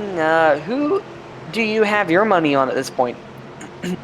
I don't know. I think Mitch Brown has definitely been the most dominant driver. We've been able to see him out front for almost this entire time. And I think staying out front and getting that clean air on the outside might end up working out well for him, but it also could work out for Haggerty. But really anything can happen at this point. I would say Mitch Brown, but the older tires kind of blurs that idea of that he's the clear front runner.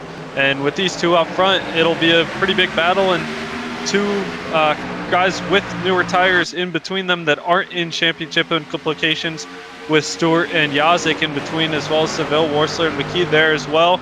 But we're able to see here the 6 of Haggerty gets out to a really good start, and the 00 of Mogard is currently boxed in. We even went down to the apron for a second, looking down below the white line, back up into the middle, makes it 3 wide, trying to get past these guys and move forward. The 6 is loose on older tires out front, saves it, splits through the middle. This is going to move Yazik up to the lead, and I believe Mogard up in the second. We just had a big development there with the 6 getting loose. That probably was one of the greatest saves I've ever seen in the iRacing simulation. I think they were at least 4, if not 5 wide there for a brief moment, and out of it comes the number 55 of Brian Yazik as your race leader, and Jared Mogard all of a sudden is now your leading championship contender in the 00 machine. But ladies and gentlemen, he does have a little bit of front end damage on the 00, so we'll have to see if that plays into effect here, because Mogard is looking a little bit tight right now. He might be getting some aero wash off the back end of the 55 machine, but here comes Will Worsler. Will, who did not make this championship race, started this race in 21st position, now up to 3rd. What can he do as these laps wind down? What can he do indeed? And you can see on the back of Mogard it says, "Are you ready?" And Will Worsler says yes. He wants to make a move and win this race outright, but also wants to beat all these other championship guys. And it won't be a championship, but it'll feel good for him. And he has to know that that's for sure his goal. And he's on the back of Mogard right now. But the 6 getting loose actually inadvertently took out the 51 from the championship contention for now, as the 51's further back in the pack, made contact with the 11. That's the 11 of Tyler Seville up in the wall that you saw. These guys are 4 wide, spread it out all over the track. You can see Jason Stewart backed out of it, trying not to mess up with these 2 championship guys, and Kelsey Rogers all of a sudden back up in this thing in 5th. Yeah, Kelsey Rogers now moves up into the 2nd of the championship drivers, but look, here comes Mitch Brown. Mitch making contact with the 11 of Seville. There's Seville on the right-hand side of your screen as you ride on board. And contact again between the 51 and the 35. Mitch Brown really hip-checking other drivers right now out there in the racetrack. He understands what he has to do to try and hold on to a spot here to see if he can get this championship tonight. But he now has the 36 of Ty Hester. Remember, Ty Hester, he's had a roller coaster of a night in that 36 machine. Been up near the top, started this race in 4th, and is now working his way back up towards the top 5. So good run here from that number 36 in the last half of this race. Alan Young right behind him in the number 24 machine, been pretty much around the top 10 all night long, but there isn't a scratch on that number 24 machine here tonight, and I'm sure that's why Alan Young is making his way up towards the front, trying to use that high line to get around the 51 of Mitch Brown in front of him. I can tell you that the front four drivers have really scooted away from Mitch Brown, who's currently riding in fifth. There's about 2.5 seconds between your race leader, Brian Yazik, and Mitch Brown, and about 1.9 seconds between Jimmy McKee in fourth position and Mitch Brown. So interesting to see this. In fact, I believe Mitch Brown is going to lose yet another position here in that number 51 machine. And Kelsey Rogers trying to work his way up into this top pack. Want to keep an eye on the driver of the number 42 machine. That is Jim Foose, his last career Cup Series start here in the American Sim Racing Series. And he is pretty solidly in the top 10 right now in the 10th position.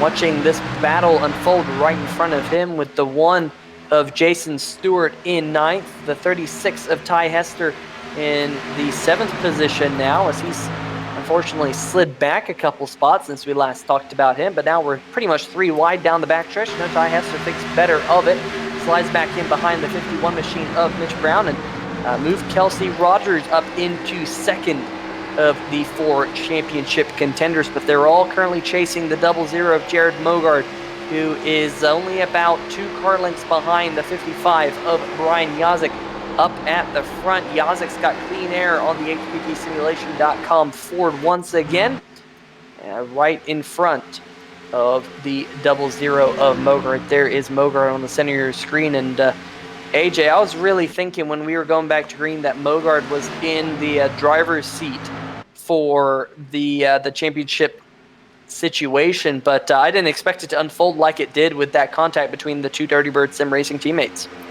No, that restart unfolded very interestingly, but if Mogard was not in the driver's seat before, he for sure is now, with a 3-second, almost 3.5-second gap over the next playoff contender.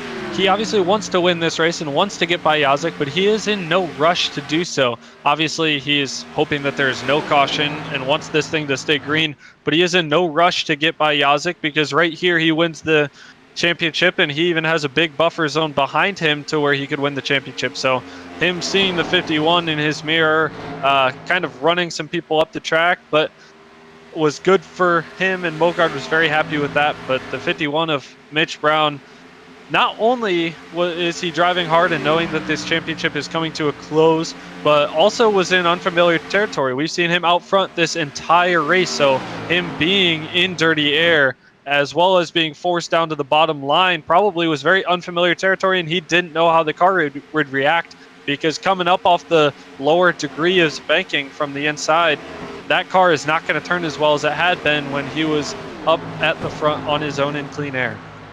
And that number 51 is going to lose yet another position, move him back to the 8th position as Ty Hester slides on by. So Hester will inherit the 7th position. And speaking of inheriting positions, Jim Foose has just inherited the contact between the number 36 machine and the 51. And that will bring the 51 of Mitch Brown all the way back to the 42 of Jim Foose. Foose now going for the 8th position in his final Cup Series start. And looks like he will take that position from the number 51 machine. So definitely that 51 on old tires, not able to do what he was hoping to do here tonight. And it's all looking like this championship is all but Jared Mogard's. In fact, Mogard is challenging for the race lead up at the front. They're side by side. And this is a very, very impressive run out of Jared Mogard. He's gotten free of all the cars behind him. He can now set his sights not only on winning the championship, but also winning the race. And I know there's no better way than to walk off as the points champion. I was able to do so a couple years ago in the 3 Wide Racing League. They have, a very long season, AJ, and I was able to get the win at Homestead-Miami and clinch the championship in doing so. So I'm sure that is exactly what Mogard wants to do here, because there's absolutely nothing better. No, there's no better feeling. Not even any race win would be a better feeling, unless you could race win and point championship win. I was able to secure a truck win here, but caution is out on the racetrack. That is not what the 00 wanted. Heavy contact farther back in the pack. We're definitely going to have to see how this one happens. And wow, this championship implications. Championship implications indeed. It all started here with the number 1 machine, Jason Stewart. A couple of other cars getting involved. In fact, the 77 Alex Giese up on top of, I believe, that number 1 machine. But there's the initial contact. The 26 looks like he just got a little bit tight on entry into the corner. Got into the 1 machine. Troy Haight, Tyler Seville had nowhere to go. They got into it. But then the number 77 machine got absolutely clobbered by, I believe, Steve Buhala in the 43 machine. And that's what sent the cars absolutely tumbling down the back straight. But indeed, we do have a caution, and this will change everything. I expect to see most cars on pit road here for 4 fresh tires, but we might see a few gamblers. Yeah, it looks like all these drivers, especially the championship ones, are all going to pit road. So a lot of the drivers entering pit road here electing to get fresh tires, especially after seeing how that last restart worked out. Did not work out for the 6 on old tires, and the guys with the new tires were able to work up towards the front. But hitting your box is ever so important right now. A lot of these drivers trying to brake as late as they can to get in there. And is everybody going to take 4 tires, or anybody going to take 2? It looks like the Yazik is taking 2. Mogard's taking 2. Looks like most of these very front runners electing to save their position and take 2. But that could be a risky decision, especially for a guy like Mogard, who had the gap and elected to take 2 tires. Something could happen here, and Kelsey Rogers is currently sitting second of the championship drivers and is almost in a catbird seat. Yeah, it is very interesting to see that, we do have a couple of drivers who elected to take 2 tires here. And I'm trying to see who all took 2. Yazik, Mogard, Werther, Hester all took 2.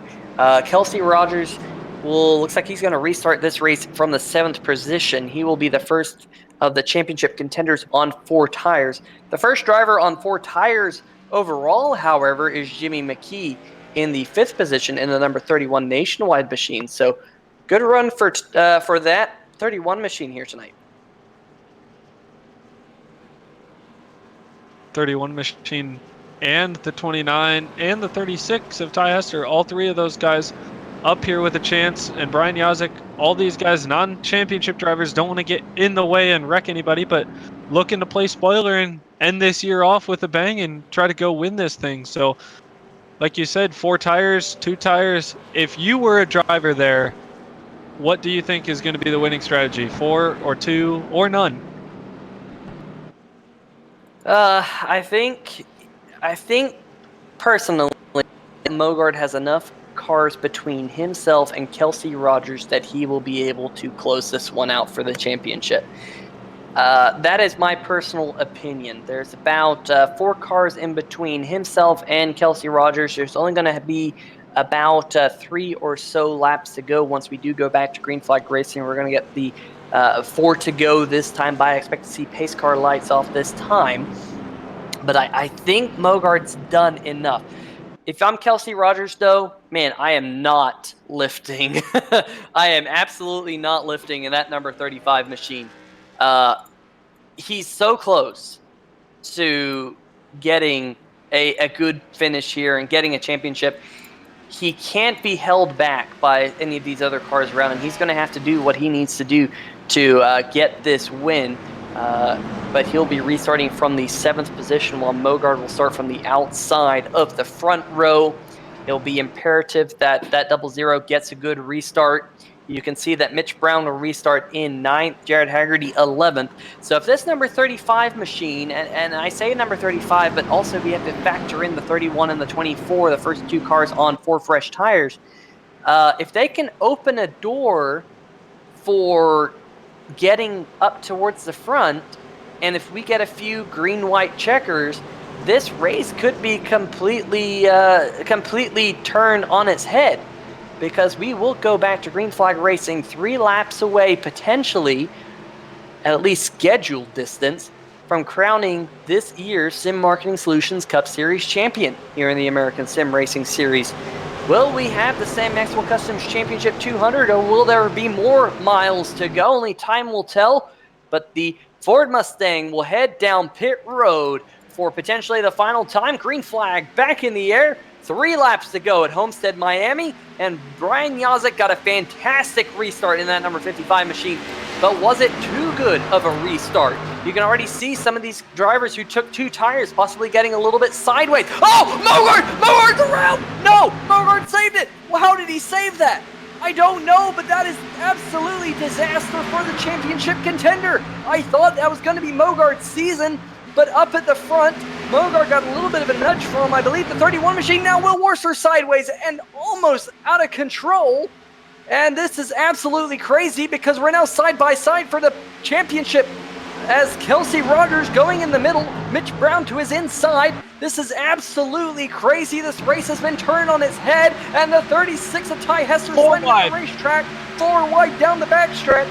This is crazy stuff here. And look at this battle between Kelsey Rogers and Mitch Brown. There's not much happening up at the front. Oh, the 51 gets into the side, and we have a caution out the racetrack.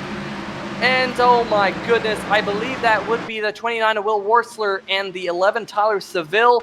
And we got 1 car spinning around. Now, here's the interesting thing. Was this accident caused by the contact between the 51 machine and the 35 machine? I don't know. So on first look, hard hit from the 29 though, going to end his day after a great race. I mean, there appears to be some net code potentially involved in that. But there was definitely going to be contact between the 51 and the 35, and you do have to claim the penalty if you are the cause of the caution. And if that is thrown on Mitch Brown, he's going to have an end of longest line penalty, and that will throw him to the back of the pack. In which case, we'll re-rack this whole deal, and Mogard will only be a couple cars behind. Oh, Mogard's on pit road here, ladies and gentlemen, in the 00. He does have quite a bit of damage in that 00. I think maybe he's thinking he's going to need to get 4 fresh tires here. Potentially, he's playing for the second, or excuse me, at least the 3rd attempt at the green-white checker. Not quite sure if he's going to be able to gain that many spots in 1 attempt at a green-white checker. But he is getting some damage repaired as well down there. He is off and away. So I'm not 100% sure how this is all going to work out, ladies and gentlemen. This is a very interesting last few laps. AJ, I mean, what's your take of this one? It's just crazy. Very, very wild. And the craziest part about it is it's not entirely clear what that caution cause was, but somebody has to claim it, or there could end up being penalties. So depending on who wins this championship leaving today, things could change for who actually wins it based on what the race control decides. So lots of possibilities there. But we just saw the 00 of Mogard, his little incident there, and 2 tires doesn't appear to work. We're seeing a replay again. Looks like they're just very tight racing. Could be some more contact there as well, but a fantastic save by Mogard to keep his car in contention to even have a chance at this thing. As he went on pit road, got 4 fresh tires and is back out on the track. And if this thing hadn't taken a couple turns the last 10 laps, it has now got another wrench in it for these next 3. It does not look like the 51 of Mitch Brown is claiming the penalty here in the 51 machine, or the 35 of Kelsey Rogers. So this, I'm sure, will be an admin discussion after the race. And if the 35 and the 51, either of those two drivers end up your Sim Marketing Solutions Cup Series champion as the checkered flag drops, we will have to get some interesting words from race control as to whether or not they will be crowned champion. So we'll have to wait and see. It will be an asterisk on their provisional results if, like we said, they come across the start-finish line as the champion. But I do believe the pace car lights are going to get set to be turned off here. Indeed, they will be. And Brian Yazik up at the front, he's like, come on, guys. I'm not one of these championship contenders. I just want to get to the checkered flag. I want to get my first Cup Series victory of the season here. And he has been very, very fast here tonight in that 55 machine. And, I mean, really, this is not the first time that 55 looked like he would come away as your race winner. And it seems like every caution just gets him one step further back in his opportunity to win. A but very quick field reset. 55, Brian Yazik in the lead. 31, Jimmy McKee in second. Alan Young in the 24 car in third. All three of those guys non-championship drivers, but all three with clean race cars, have been fast all night, moving up through the field. And then Kelsey Rogers fourth, Mitch Brown fifth. Both those two championship drivers. Jim Foose sixth, Jared Haggerty seventh, Troy Haight eighth, Jared Fletcher ninth, and Jared Mogard 10th. And you can take this away, Peter. I just wanted to get a quick field reset for everybody at home, wondering where everybody is.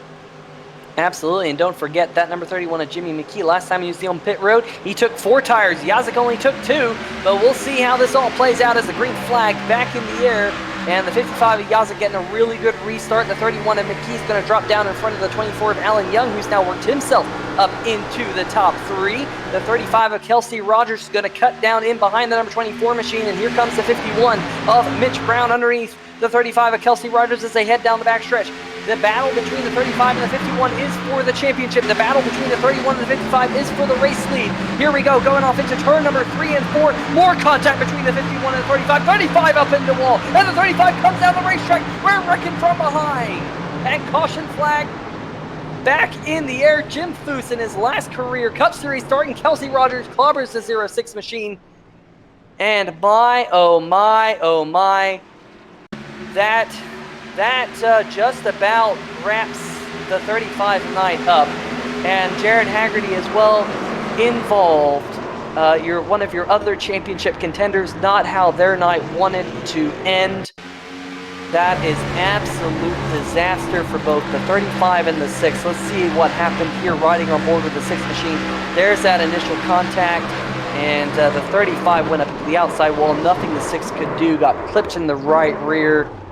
That is just not what you want to see, AJ. I mean, that is 2 of your championship contenders done in one fell swoop. That is not at all what anybody wants to see. I feel terrible for those 2 guys. Hard racing here at the end, but contact was unnecessary. And for Haggerty, who had talked about him and I both having terrible luck, but right there you can see that 6 car of Haggerty was going to the inside and just got collected as a part of the incident. Right now, the 51 of Mitch Brown and the 00 of Jared Mogard are together in positioning, but like we said, there could be asterisks based on the determination of post-race who caused the caution. So on both replays, it's very close and going to be a lot for race control to sort out in the end. But currently, the 00 with the somewhat clean race car could be in a really good position again, like he was earlier before the first caution and his amazing save. And let's not forget, his amazing save left him with a clean-ish car to be able to even be in this situation. He might have lost a lot of ground from it, but that could end up being a championship save based on not only how these last few laps go, but post-race determinations if he can't outright win it. Absolutely, and under that last green-white checker, when I said that Jared Mogard was probably going to go for the next attempt, he was hoping to see at least one more attempt at a green-white checker. Well, he's got it, and like you said, he's pretty much just 2 spots between him and the 51 machine, who's 2 cars in front of him. So we're getting word that the 51 machine is under investigation here out there on the racetrack. So that could be absolutely killer for that number 51 machine. Of course, we saw definite contact between Mitch Brown and the 35 of Kelsey Rogers. Kelsey Rogers has taken the 35 machine, unfortunately, I believe, to the garage here. That is not how he wanted to have his night end, as has the number 6 of Jared Haggerty. Pace car lights still on here. It's a 2-horse race for the SMS Cup Series championship between Mitch Brown, currently under investigation for on-track contact with competitors, and Jared Mogard, the 00, who at one point, about at least on paper, 15 laps ago or so, Jared Mogard had this thing wrapped up, AJ, and this season finale has just taken turn after turn after turn.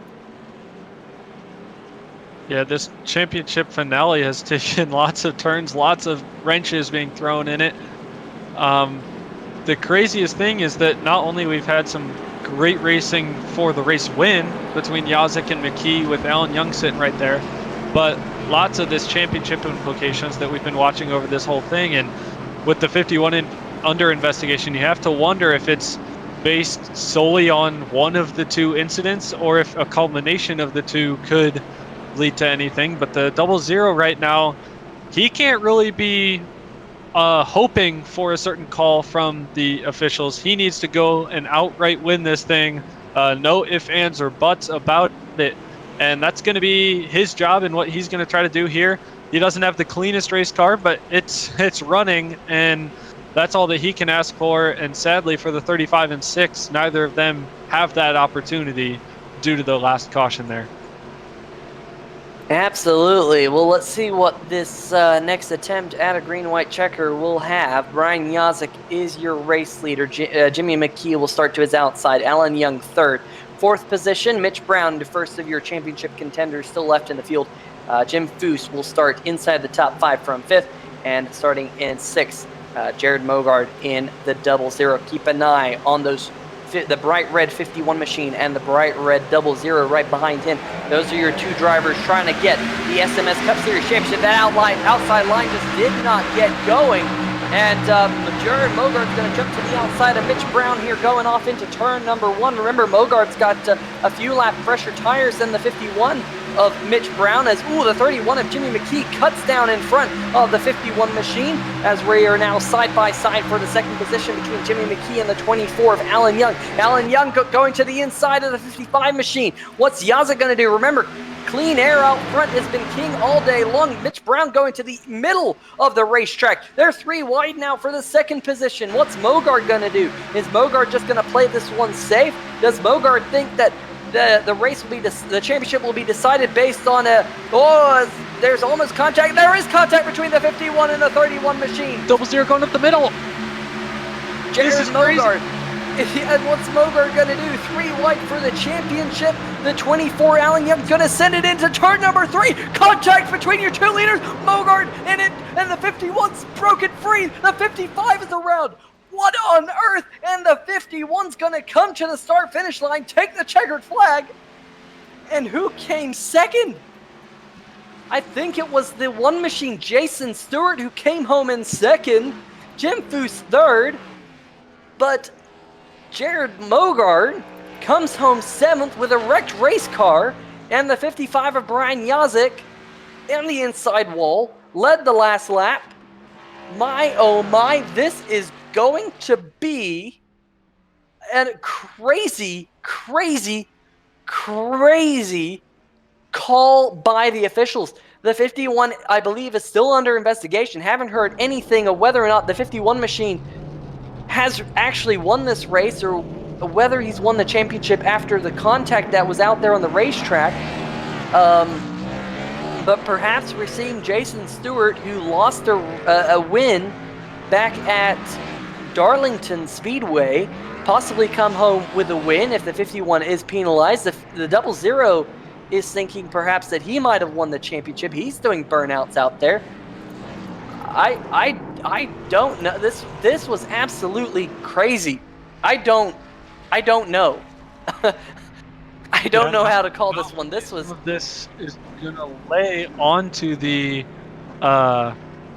race control, but on top of that, there was also the last bit of contact there where Jimmy McKee got sent into the outside wall as well that could be under investigation. So lots to look at here for the race officials, but for now, the 51 of Mitch Brown is going to take it like he's won it and hope that the officials determine that Rubin's racing and that he's okay, because none of them were clear-cut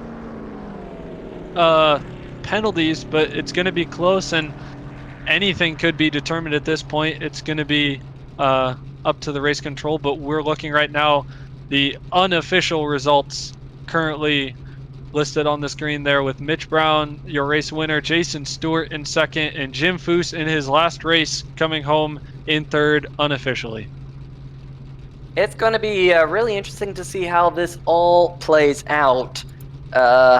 Ladies and gentlemen, we're going to take a brief step away here on the 3-Wide TV broadcast. I think we might leave you with a replay, perhaps, of the last few laps. We're going to see if we can dial up the race officials and see how this is all getting called, because, of course, this is going to greatly determine post-race interviews and the lot. So we'll be right back with you here in the 3-Wide TV broadcast as the 42 of Jim Foose goes around and does the polished victory lap.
All right, ladies and gentlemen, had to catch my breath there after that one. That was an absolute crazy finish. I sound a little bit subdued because I'm still trying to wrap my head around that one. Let's see if we can dial up driver of the number 42 machine. That would be Jim Foose. Jim Foose, Peter Short here in the 3-Wide TV booth. You got a copy? Yeah, I got you guys. Well, Jim, kind of a bittersweet night for you in that number 42 machine. Of course, it is your last career well, maybe not your last career Cup Series race here in the American Sim Racing Series. At least you're stepping away from the wheel for a brief period of time, but you came home with a third-place finish. Before we jump into everything that happened, tell us about your race specifically, because I know this race was special for you. Yeah, we had just an interesting race. Our Menard Speedway Action Images Ford Mustang was not really good to start. We played a little bit of the pit strategy to try to get everything up there, try to gain a little bit. It seemed to help us a little bit, but it was an up and down race. There was times that we couldn't get any farther than like 14th or 16th. It seemed like we ran for most of the race, and then once we started picking off cars there at the end, and got into the top 10, it just, they always say that once you get into the top 10, it gets harder. Well, I think it actually got a little easier tonight with us, and then of course the seas parted on the last lap there. Yeah, without a doubt, that number 42 machine getting a top 3 tonight on the podium. Pretty cool way to round out your Cup career. I'm sure there will be races here and there, but I'm getting word that you might be joining us here in the 3Y TV booth here and there. Is that correct?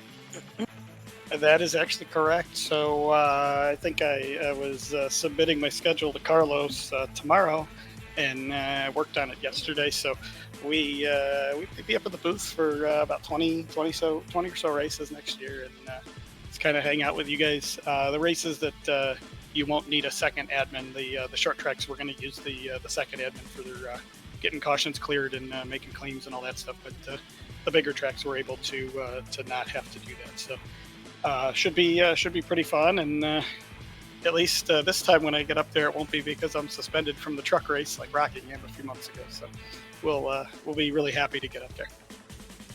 Well, I'm sure all of us here at 3Y TV will start bracing ourselves for the Menards 250 presented by Menards in the Menards Truck Series presented by Menards. We'll just start bracing ourselves for that. But speaking about the admin side of things, can you do us any favors here tonight on 3Y TV and figure out how this is all going down back in the admin's booth? Well, unfortunately, for an hour and 3 more minutes, I'm just the driver of the Menards Ford Mustang. So I don't know what's going on over there, and I know Sam is working on that. So I'll let him do his job, and I got to focus on my job tonight, which was driving this awesome looking car. So I want to thank my dad for designing the car years ago and finally getting to run it to call it a season, call it a career. So pretty cool to get to do that. Just wish it wouldn't have got wrecked there at the end. I think we might have had something for the win. Absolutely, yeah. You definitely got some supporters in the YouTube chat as well. A couple of those drivers, a couple of the other drivers from the ASRS, definitely shouting your praises here tonight, including Mark Conan and Doug Mullins. So cool to see that. Before we let you go, you got any further shout-outs for us? Yeah, I just want to thank everybody that's made it possible to do this Cup Series over all the years. I mean, my dad, obviously, with designing the car, but also watching every week.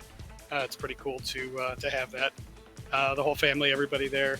Of course, Menards for being on board with us. Driven Design, Speedway Action Images, which was my dad and my own company 10 years ago. So it's kind of cool to bring back the old logo for this one.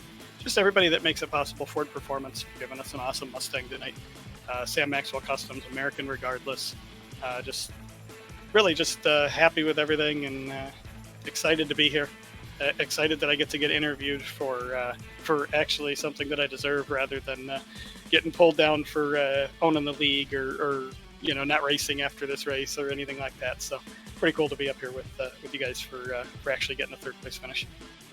Yeah, well, absolutely. Congratulations on the top 3 finish, and can't wait to have you up here in the booth once again. I definitely enjoyed Rockingham a few months ago, so we'll be looking forward to that next season.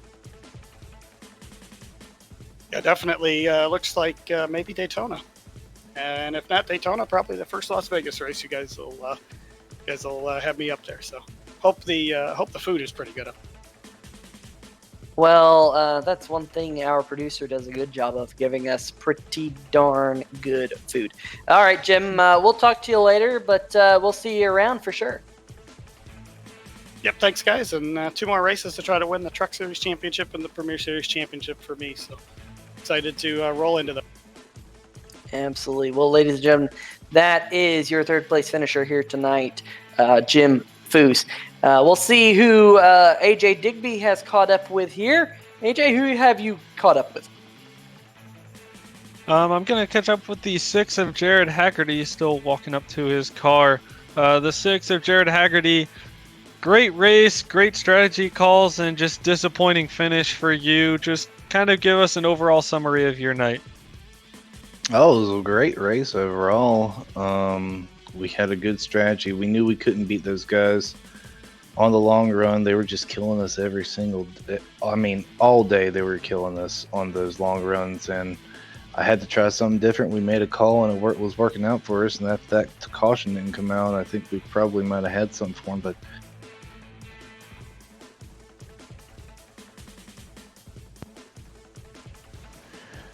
yeah, there we go. I've been talking. Apparently, y'all hadn't hear me. But no, I'm really proud of this team for Dirty Bird Sim Racing. But yeah, hopefully I'll be able to pull out a Truck Series now that the Cup Series didn't go too well. Yeah, watching from the sidelines couldn't have been the most preferential thing. But how about the action at the end of that race? You wish you were part of it, but it was probably neat to be able to see all this close racing. Yeah, it was pretty good. I was helping out Mitch there over the last little bit, trying to spot. But I mean, it is what it is. I would have loved to be out there, but it's just the way it happens sometimes. But again, I'm not too disappointed. We still got a Truck Series championship that we're kind of trying to wrap up, and we'll go for that. Well, good luck with the Truck Series Championship, and you had a great race tonight. Any special shout-outs? Got a shout out to Cosmo, my painter, for Splash and Go Graphics for being on my car for, I think it was like half the year after SMS came off. Got to thank my new sponsor coming up next year in 2020, going to be Cheer Wine. They've been on the car part-time, but they're going to be full-time next year. Sheraton Marriott and everybody else on Dirty Bird Sim Race, and you guys here in the booth, and Jim Foose for putting on the league. Well, thank you for those words, and thank you for joining us here in the booth. A disappointing way to end the Cup season, but you had a great race going on and a great season. It was fun to be able to watch you during this back half of the season when I joined on. Yeah, 10-4, AJ. Have a good one. Thanks. And I believe Peter Short now is going to catch up with another driver. Who have you found? Yeah, I have actually caught up with the man who finished in the second position. That is the number 1 of Jason Stewart, Peter Short here in the 3-wide TV booth. You got a copy? I got a copy. All right, man. My oh my, the seas parted for you on that last lap. In fact, I had to keep figuring out who was in second spot there, as there was that mad dash right towards the end. But it was a pretty quiet night from you in that number 1 machine. You definitely had some pretty good pace, but it just worked out for you there at the end. You came home with second. Tell us a little bit about the night from your perspective. Yeah, we were just playing it safe. It was so damn hard to pass people, but we were just playing it safe, picking off the little spots by a time, every pit stop, and short pitted on that last one. Got our way up there, and I don't even know how we got second. I don't even remember what happened. Yeah, that was a crazy last lap. I don't think anyone really knew what happened. I don't know if anyone still knows what happened on that last lap, but nonetheless, a good run for you in that number 1 machine.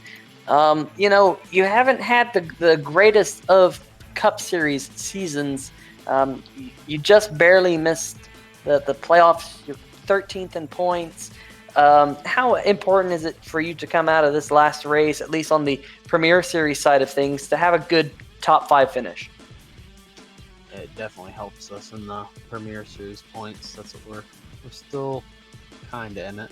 we have a chance for next week to make it in. So that helps there, and then we gotta focus on that and the trucks and try to get it done in those two series. Yeah, without a doubt. Definitely a crazy night for that number one machine. Looking forward, though, on the Premier Series side of things, we got some interesting races coming up in the near future. Of course, we got ISM next week, and then we got the season finale at Homestead-Miami for the same Maxwell Customs Premier Series. What are your thoughts about ISM next week?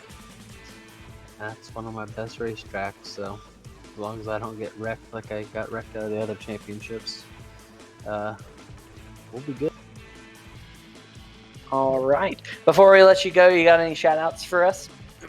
Yeah, I'd like to thank Todd Kirkwood. If it wasn't for him, I would pretty much suck at iRacing. Checkered Flag PCs for coming on board. Need a computer, hit them up. And just want to give Ryan Matthews a little shit for losing the Legends National Championship last week. But we'll get it next year. All right. Well, there you go, ladies and gentlemen. That is your second place finisher here tonight, Jason Stewart. And Jason, best of luck next week on the Premier Series side when we go back to the Sam Maxwell Customs Truck Series at ISM. Thank you. Sorry for the S-bomb. No problem. All right, ladies and gentlemen. I believe that our good friend AJ Digby has caught up with the 00 of Jared Mogard. The 00 I do have. Jared Mogard, this is AJ Digby. You got a copy? Yeah, I got you guys covered. Well, while we all are still anticipating the finishing results, we do want to talk about your race in general. You were up front almost the entire time and really just showed pace with the 55 of Brian Yazek. You two kind of were up front pacing the field and the 51 of Mitch Brown. And there was a moment there late in the race where if it had stayed green, it looked like you were in good position. But overall, just summarize your race and what you were hoping for there with about 15 to go.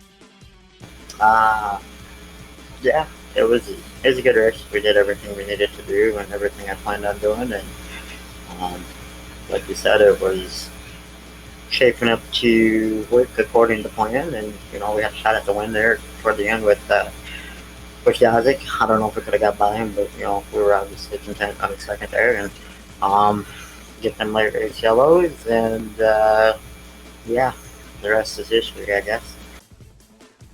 One thing that we had noticed is with the nighttime coming up and the lights turning on, as well as more rubber getting laid down on the track, how much did the track change over the course of tonight, or was it really about the same?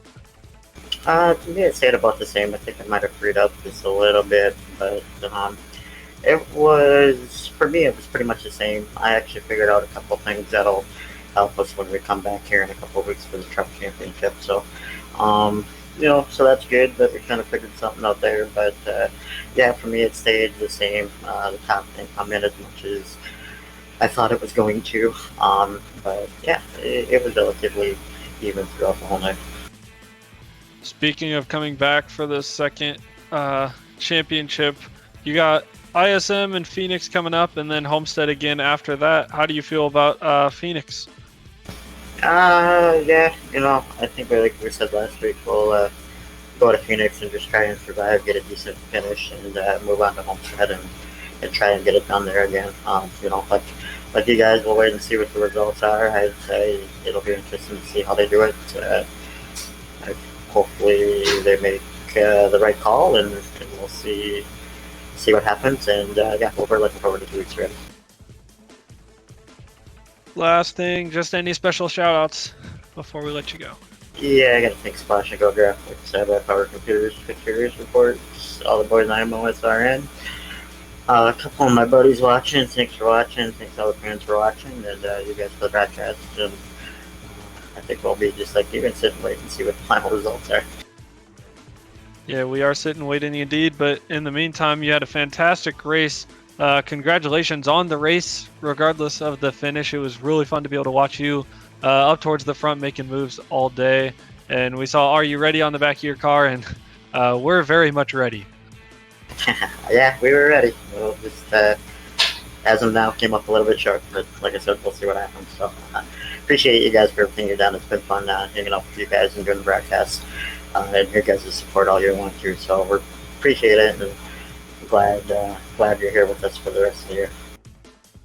Well, thank you very much for that. And Carlos and Peter from them, thank you as well. And I believe Peter Short now will take over and find another driver.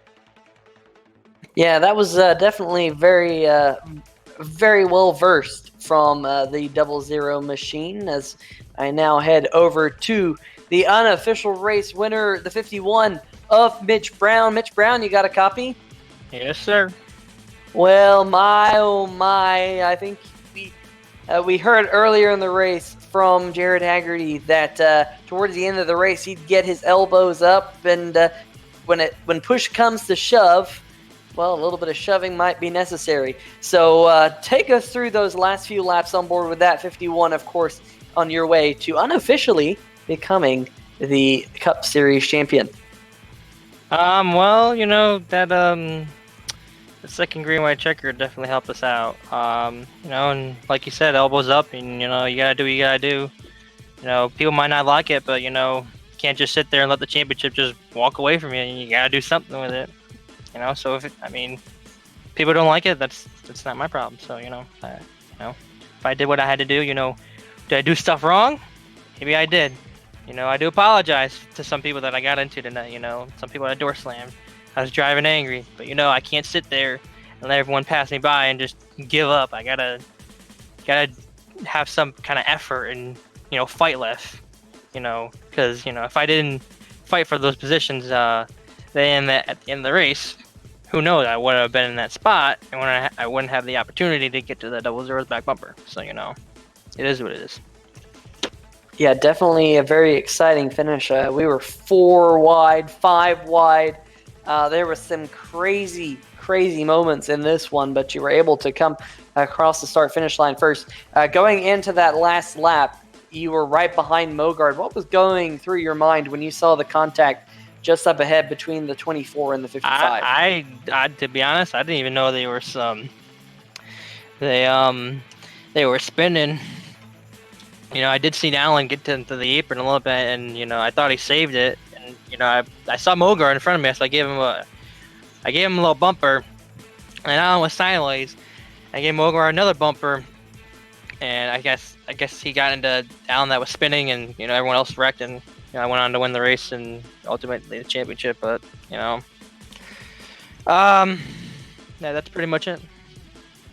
Yeah, absolutely crazy. Of course, on the Premier Series side of things, we got a couple of Truck Series races left to determine the Premier Series champion. Those races are at ISM, back out in Phoenix, and then we go back to Homestead-Miami here in a couple weeks in the Truck Series side of things. But focusing on ISM, what are your thoughts about going back to the tricky triangle in the desert?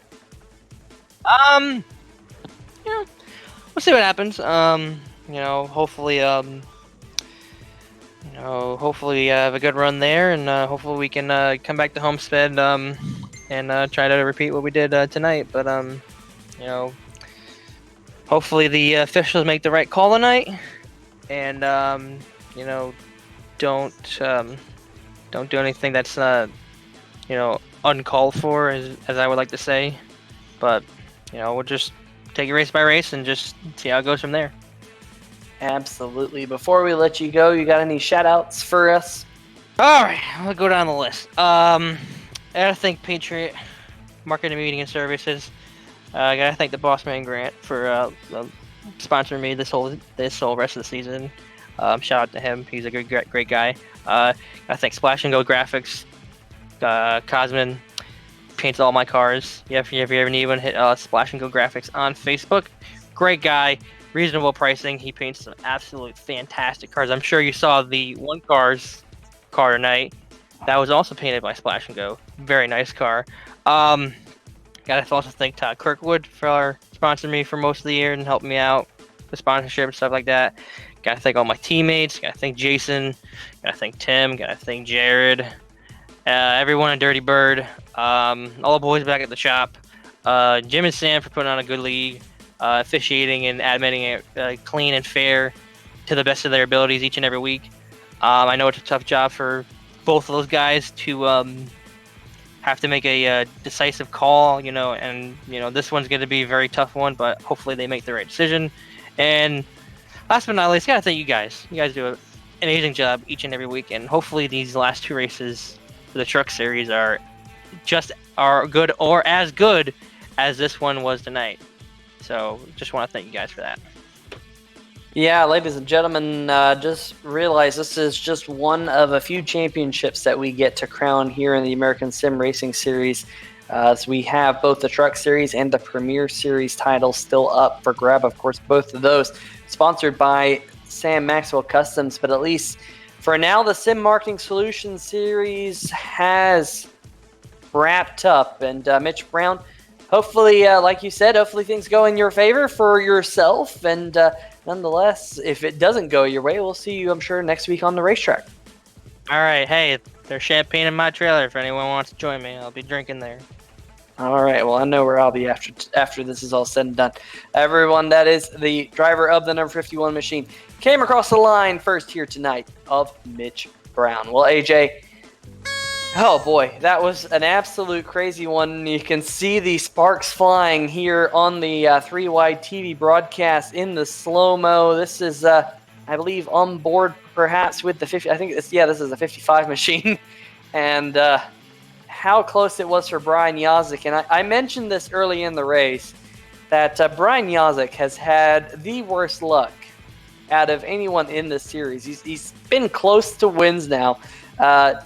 He was close to a win at ISM a couple weeks back, close to a win tonight. In fact, he was just 2 turns away from getting his first win and only win of the Cup Series this year, but unfortunately just comes up a little bit short. That's just absolutely crazy, AJ. Yeah, heartbreaking for Yazik. That 55 was one of the dominant 3 almost all night, and we were focusing more on the championship battle, but we kind of almost, in a way, rode off the 55 as going to win this race if it wasn't until that last bit of contact there. The 55 had looked very good, very part of that dominant group all night, and then was out front and had track position, which really helped there at the end as well. So very heartbreaking for him, and not really much else he can do, but definitely had the speed here tonight, and definitely somebody to look out for in future seasons here. Absolutely, and we'll just have to see how the Sam Maxwell Customs Premier and Truck Series turn out as well here on 3Y TV over the next couple of weeks. Well, ladies and gentlemen, let's put the unofficial results up for you on the screen.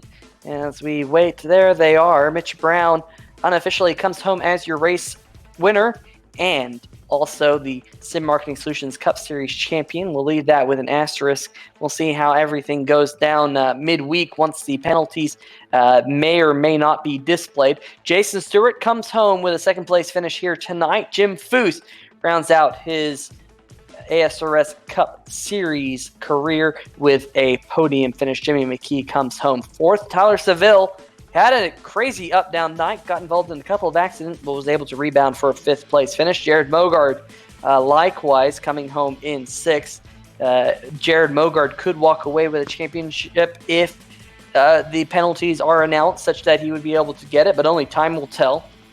Pete Baskins in the number 3 machine. We saw that number 3 machine pretty heavily damaged early on, but Pete Baskins able to recover for a 7th place finish. Alan Young comes home 8th. Troy Haight is 9th, and rounding out your top 10, I believe the last car on the lead lap, the number 36 of Ty Hester. Take it away, AJ. In 11th place, first car 1 lap down, we just talked about in the 55 of Brian Yazik. Lee Staples comes home 12th.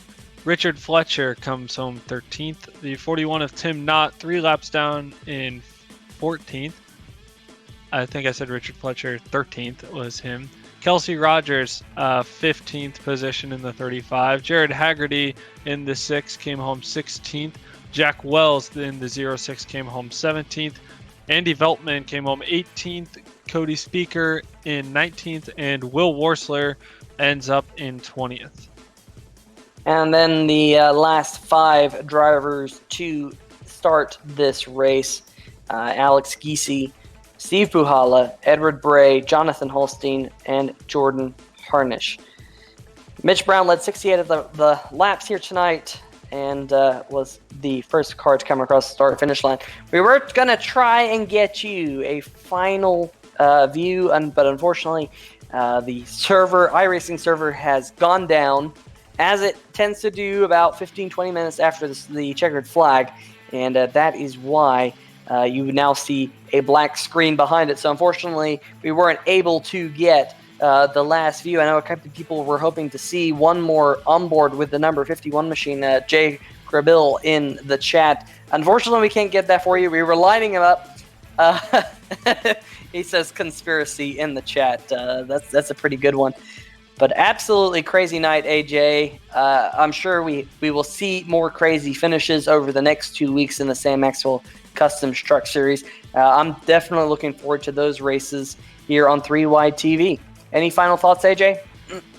This was just a wild race and one that will definitely warrant watching again. I'm excited for those remaining races. Even if I'm not up here in the booth, I'll probably join in on YouTube and watch some more of this fantastic racing these guys have put on week after week. Thank you guys, and for the fans who have been watching, for tuning in. I've very much enjoyed being able to help broadcast some of this, and thank you guys for letting me do that. And the fans, obviously, for tuning in and watching. Wouldn't be possible without you guys. And also, just a quick plug, I also saw in the chat Fernando had talked about it, but it's impossible. We're on tomorrow here on 3Wide TV. We have 3 races left. We're at Texas, and then ISM, and then Homestead ourselves. So if you guys are free tomorrow night, tune into 3Wide TV as they'll put on another fantastic broadcast, as always, of our race. But otherwise, just thanks. Huge thanks to everybody in the chat for watching and supporting this series and supporting us, and you guys for letting me be a part of the broadcast. Anything else for you, Peter Short? I think you just about nailed it. We'll see you all tomorrow night for this Impossible Racing League, and next week for more American Sim Racing Series action for the Sam Maxwell Customs race at the ISM Speedway. For myself, Peter Short, AJ Digby, and our producer, Carlos Acosta, we thank each and every one of you for watching tonight's broadcast, as well as our friends over at SimTV for the camera angles, and our friends over at OCR TV for this awesome package for all the graphics that we show each and every week. Nonetheless, until we meet again, we bid each and every one of you a good night. See ya!